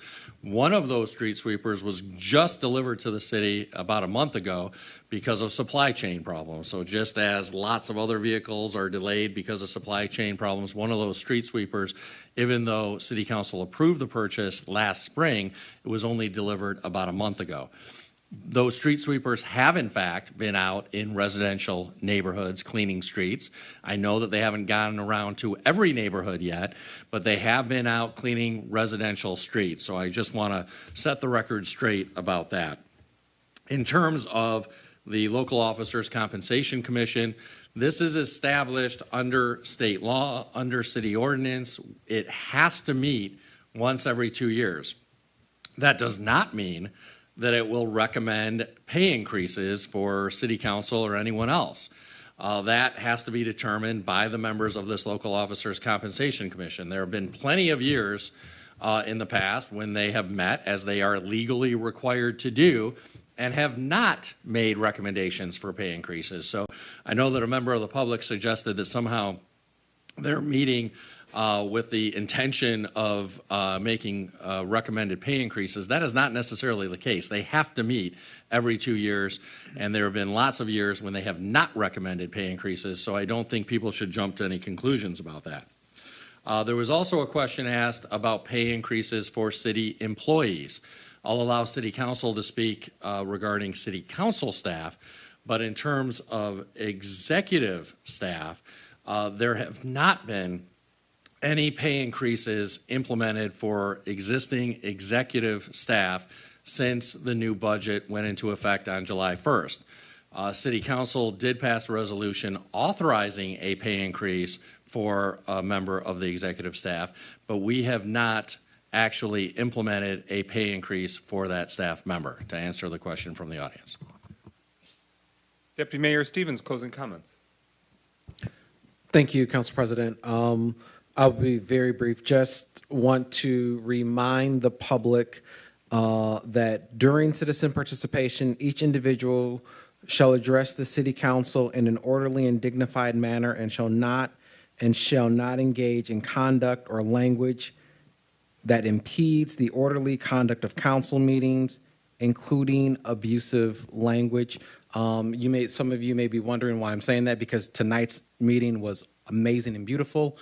This is in response to something that has happened most recently last week, but I just want to remind members of the public that we really are here to serve you, and we do have rules of decorum, and just encourage you to follow them. Thank you. Clerk Doyle, your closing comments / communication rolled into one. So I'll be very brief. Just again, there is no special election on November 7th. Thank you. Councilman Rutherford, District 1. The most disrespected person in America is the black woman. The most unprotected person in America is the black woman. The most neglected person in America is the black woman. That was said by Malcolm X. So in the last 96 hours, I have experienced this. So on Wednesday, I was attacked downtown Pontiac. They just put an article in the newspaper, and I like to get ahead of anything before people try to mislead. It was a person who was not of African-American descent who called me a whole bunch of nigger bees and then physically put their hands on me. And then after that, the very next day, my mother was disrespected in America because for 12 hours, she sat in the hallway after she had had 2 massive strokes and wasn't served. And then it's other things. And I say all this because had it not been for President Pro Tem Carrington coming down there and making sure I felt safe, or the mayor calling, making sure I felt safe, or Mike McGinnis calling, I don't know if I would still be sitting in this seat. Because if I would have physically hit someone, it wouldn't have mattered if they were having a mental episode. It wouldn't have mattered if it would have said, Councilwoman Rutherford attacked a white woman. That's the America that I live in. I never thought I would say that in Pontiac. So I want to thank President Pro Tem Carrington, who stood there and had to watch me endure those things. I didn't do anything, and I was powerless. I don't like to feel powerless in my city. I don't like to feel like I can't be my authentic self and serve. But I just wish people would take into consideration that we take a lot of abuse up here. I take a lot, and everybody in town knew what happened, and people call, and instead of just saying if I'm okay, they want to talk about contracts. They want to talk about other stuff, and it's just not, it ain't right. And I'm not I'm not a person that cries unless something really bothers me, but I want y'all to understand that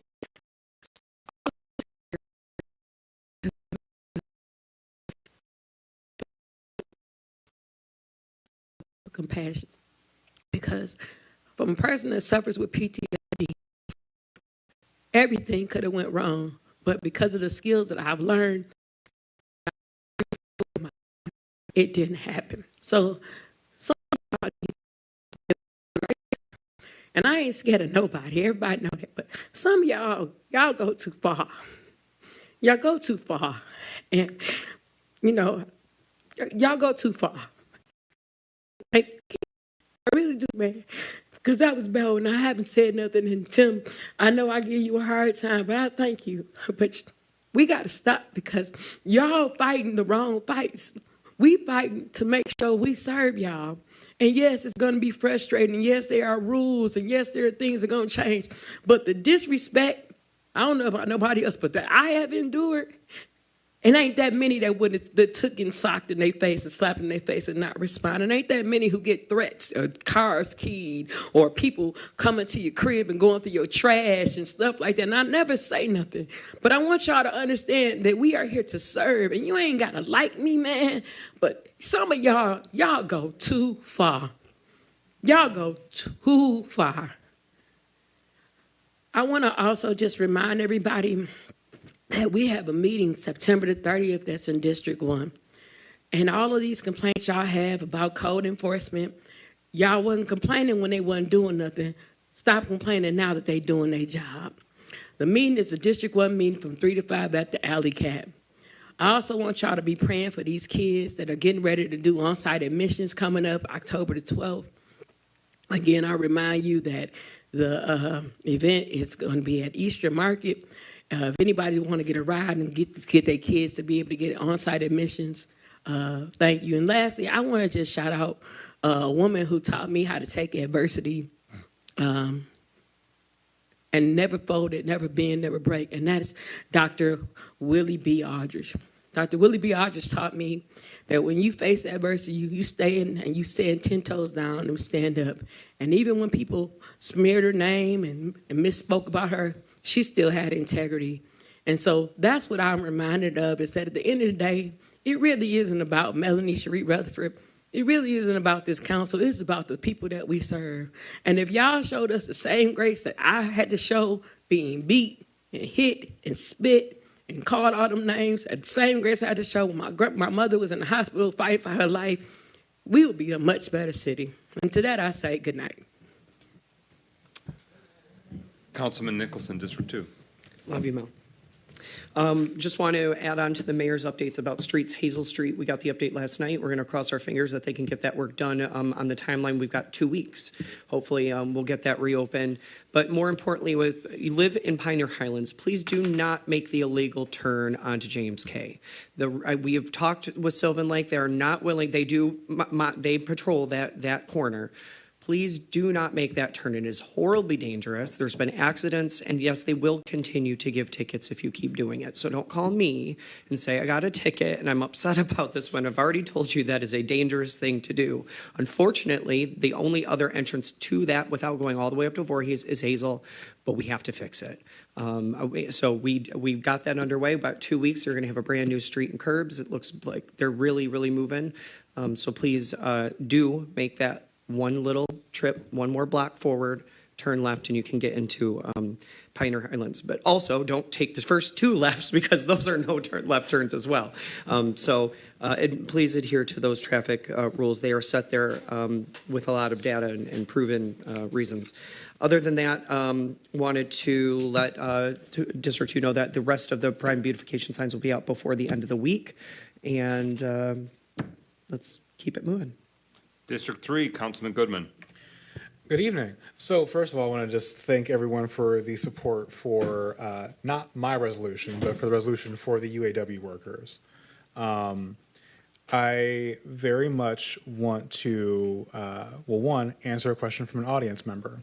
So the resolution that we passed in the city of Pontiac does not pass rent control in the city of Pontiac. It asks the state government to reconsider the preemption that the state government put into place after the city of Detroit voted to have rent control. That's been in place since 1988, and the resolution that we passed was to have the state reconsider and pass a bill to remove that preemption so that local government could take it upon themselves to make the decision. That does not make anything happen. And more importantly, because it puts the power into the hands of localities, being the city of Pontiac, the city would be able to draft an ordinance that defines what rent control or stabilization would be for the city and its circumstances if the city were to decide to opt into doing so.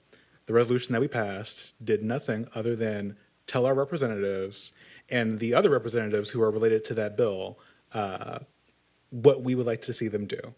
It does not do anything officially in the city of Pontiac. And if people have questions about a lot of housing things, I am always more than willing to be available in my office. This is one of the few areas of policy that I have a lot of knowledge about, and I'm always willing to talk about it. I will never shut up about housing. Please use it to your advantage.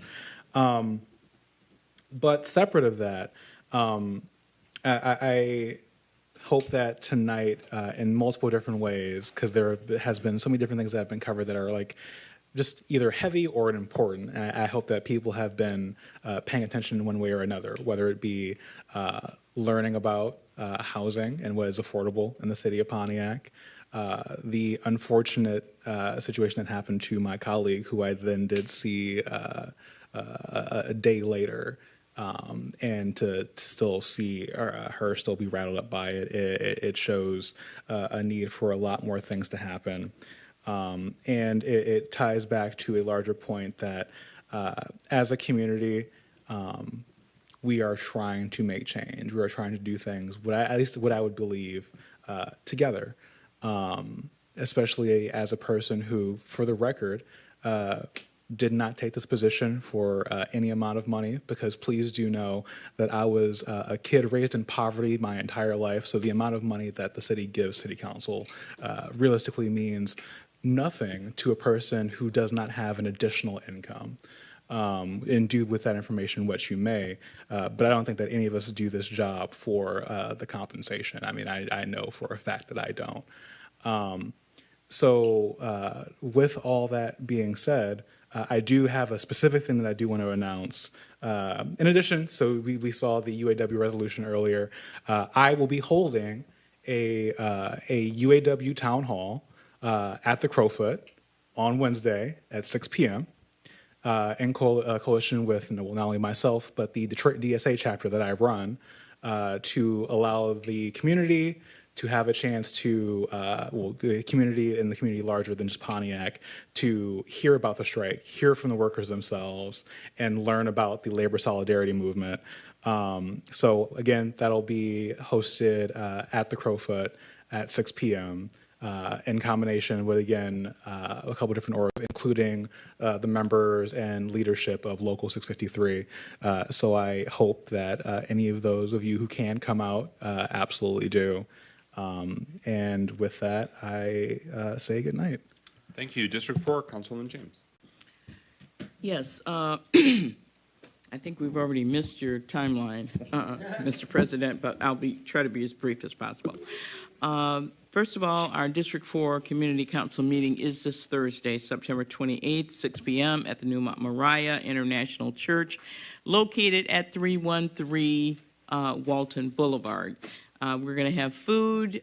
Miss Deborah Younger will be with us to talk about the home repair program, and we'll also have someone there from the Pontiac Promise Zone to talk about scholarships, and not scholarships, but grants that group offers our young people.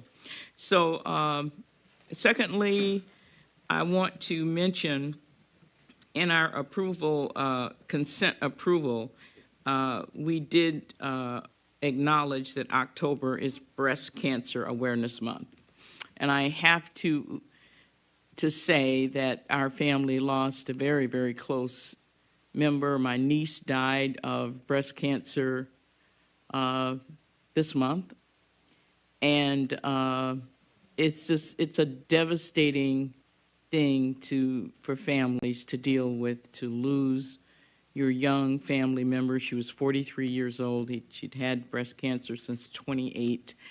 And so I just want to be able to say that, you know, these things are not just words on a piece of paper. These are things that are affecting and traumatizing families all over the city, all over the country and the world. And that leads me into my final comment. Normally, I don't say a lot about people's behavior. And, but we are just in a time where a lot is going on, mentally, emotionally, a lot is going on. And we need to be more sensitive to what people go through. We need to recognize that you never know what a person is going through. And so you have to be sensitive to how you talk and what you say. Normally I don't say much because my feeling is my main responsibility is to control what I say, control how I treat you. And I let you worry about how you treat me. As long as I feel, as I've treated you the way I know I would want to be treated, I'm okay. So, but I think I have to just say it, that we need to be careful how we talk to people, because you just never know what that person is going through at that exact moment. And so, that's my comment. I would hope that we would all, Pastor Peyton was talking about the work that he is doing, and, it's just, things are just ratcheting up in our society. Everybody is reacting, maybe overreacting, and I'll tell you, we are going to have to do better with interpersonal, one-on-one talking to people. We're going to have to do better, because the society that we're living in right now, we're not going to make it if we don't start paying attention to each other and what we are going through. Okay? Thank you. Councilman Parker, District 5. Thank you, Brother President. First and foremost, I want to say to our fellow councilman, Mr. Rutherford, that our prayers are with you. We certainly pray that you will be strengthened physically, spiritually, emotionally. But we also pray that people will recognize that when we go out in public, we are targets. People get angry, people get upset, and they think that's the best way to take it. And I thank you for being the person that you are, that you resisted. And I pray and hope that from a body of this body, that we will make sure that the person who did that is handled to the fullest extent that law will allow. I want to thank Sister Desiree for coming and praying for us. She's always our fill-in. I want to thank Pastor Peyton for keeping the opioid issue and the mental health issues first in front of the city businesses. I know sometimes you just keep pressing it. I thank you for making lemons out of you're making lemonade out of your lemon. I thank you for saying I can make this city better, and I'll keep asking and keep knocking until something positive happens, and I thank you for that. I want to thank my friend, Brother Carlton Jones, for continuing to let us know that if we don't work with our people in this city, we're not going to progress far as a city. So thank you for keeping workforce development first and foremost. And finally, I just want to mention to everybody that on October 13th, the NAACP will be holding their Freedom Fund banquet at the Marriott, I guess it's still the Auburn Hills of Pontiac Marriott, at 6:30 p.m. The tickets are $100. We want to remember that if a lot of us in this room was blessed by the work and the activities of the NAACP, and they need your support and your assistance, so please come out and support them. That is October 13th, the Marriott at 6:30 p.m. They will be holding their Freedom Fund banquet. If you need some tickets, I'm sure you can ask me. You can ask Sister Stephanie Spears Booth, who is the president of the NAACP North Oakland chapter, to get you some tickets, but we certainly want to make a good showing there so that the NAACP can continue to do what they do for not just black citizens, but for all citizens, because we want to make sure that everybody is handled appropriately, professionally, and respectfully. And with that, I say thank you. Thank you, sir. District 6, Pro Tem Carrington. Thank you, President McGinnis. First and foremost, I definitely want to thank Councilwoman Rutherford for her restraint the night of that particular situation. Honestly, I don't know if I could have restrained myself from someone hitting me in my face. So again, I thank you for your restraint. I just want to share that as the end of the summer social gathering at Ruth Peterson Center Friday, September 29th, from 12 p.m. to 9 p.m. They're going to have a lot of free giveaways, so come out to Ruth Peterson Center on Friday. It's been a lot of talk about code enforcement and violations. I just want to say something to this community. For 12 years, I've been trying to work to clean up the 6th District, not as an elected official, but as a community leader. I've seen things that were overlooked in the 6th District, things that was not taken up based on them being too difficult to get a resolve for.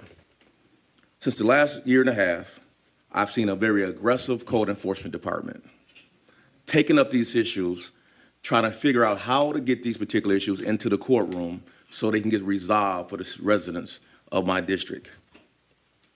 And I'm sort of a little offended when I see people speak out when they're not following they're not following our ordinances in their own city. And this is nonprofit organizations, this is for-profit organizations, this is for outside landlords, this is for inside Pontiac landlords. So it just amazed me when people say they love their city, that they're not willing to take care of their properties. And code enforcement has been given a job to do. And I support the work they are doing in my district and what I see throughout the entire city. And I just want to share something, if I can get back to my phone. But basically, a resident just texted me 2 days ago, and I get all these texts. So even though I listen to the podium, I also listen to the residents of my district. And the first thing they said is they're very happy with the work code enforcement is doing. I won't tell you the resident's name, but they definitely are thankful for what's happening in the city. One of the things that I promised when I took my seat is that I wanted to work to clean up the city, make it appealing for our residents, make it a place that you want to call home, make it a place that we have pride all over again. And I've done that, and I love this city. And I try to give as much as I can, 24 hours a day, because I get these calls at 11 p.m., 12 p.m., 6 a.m., whether I'm at Wayne State University, whether I'm at Henry Ford College, or whether I'm at Oakland Community College. I get all these calls, I pick up the phone. And I try to deal with all these violations of people wanting to have better neighborhoods. So I'm saying this because I love this city. I know my residents want better, and I'm gonna continue to support code enforcement. I also know that DPW is actually taking a lot of hits right now, but they are working, and I've seen the movement within the last 10 years, and this is the best movement I've seen from the DPW department as well as code enforcement. So continue to support our city workers. I know them fees can add up. I get tickets too. It made me, I'm like, wow, I got a ticket. They sent me a ticket on a piece of property that I didn't even know that a tree was laying on it. But I didn't argue with it. I wouldn't took care of that particular issue. And I think residents want that to happen in our community. And good night. Thank you. Good evening. I'm Mike McGinnis, representing District 7. Spending a lot of time on the neighborhood streets on the east side in recent days. I was just reflecting on a lot of progress that's been made. So you could see the difference in terms of grass overgrowth, debris and dumping, and code violations. I think we've seen a lot of progress in the last 6 months on the east side. But there's two really strong issues that throughout every neighborhood seem to be a really big challenge. And I know it's not us alone, but maybe because of our age of our homes and the age of the streets. But the streets are literally crumbling on our streets. We know we've got a path forward. You know, Auburn's not terrible. Pike's, going to get federal funding. Opdyke's redone. MLK solid in some spots, and the mayor shared that it's going to be repaved in the worst areas. That is a problem. But I'm talking about Ardmore, in Francis, and Tasmania, and Shirley. These streets are crumbling. And I know that that is not going to be an easy issue. It's just something that's very top of mind because they have not been repaired in decades. We can pothole patch, but it's just they are literally crumbling. So I see that as a really big obstacle for long-term on the east side. And then secondly, the age of our homes. There are many aged homes that from the 20s, 30s, sometimes the teens, but the roof, the railing, the wood frame is taking a beating. Residents are doing a lot with limited resources, making them beautiful. The care program is going to be able to make a dent. I'm just concerned it won't be able to be a substantial dent. So those are the two things that I'm really looking at about the age of the housing stock on the east side and the crumbling road conditions. So those are long-term strategies that I'll be continuing to look for. But I will say that the residents of the east side are very much looking forward to Purdue no longer being a blight at Pike and Sanford, and for West Manor to no longer be a blight at Paddock and Willard. So we know that there's more steps to go. We're going to keep asking those questions so that way the winding process can keep going. We'll keep an eye on the Longfellow School and an eye on the Central School across the street, sort of if that gets worse. But those are the big issues in terms of the biggest blight challenges. So I just wanted to amplify those. But every day we're making progress with getting potholes patched, code enforced, grass cut, dumping picked up. And I just am thankful for the many city staff since we have effective teams that are getting things done. So we'll keep submitting them, and I please residents, if you're in District 7 and you see something that ain't tight and right, please let us know so that way we can make it tight and right. So with that, it's close enough to 9:15. I think it's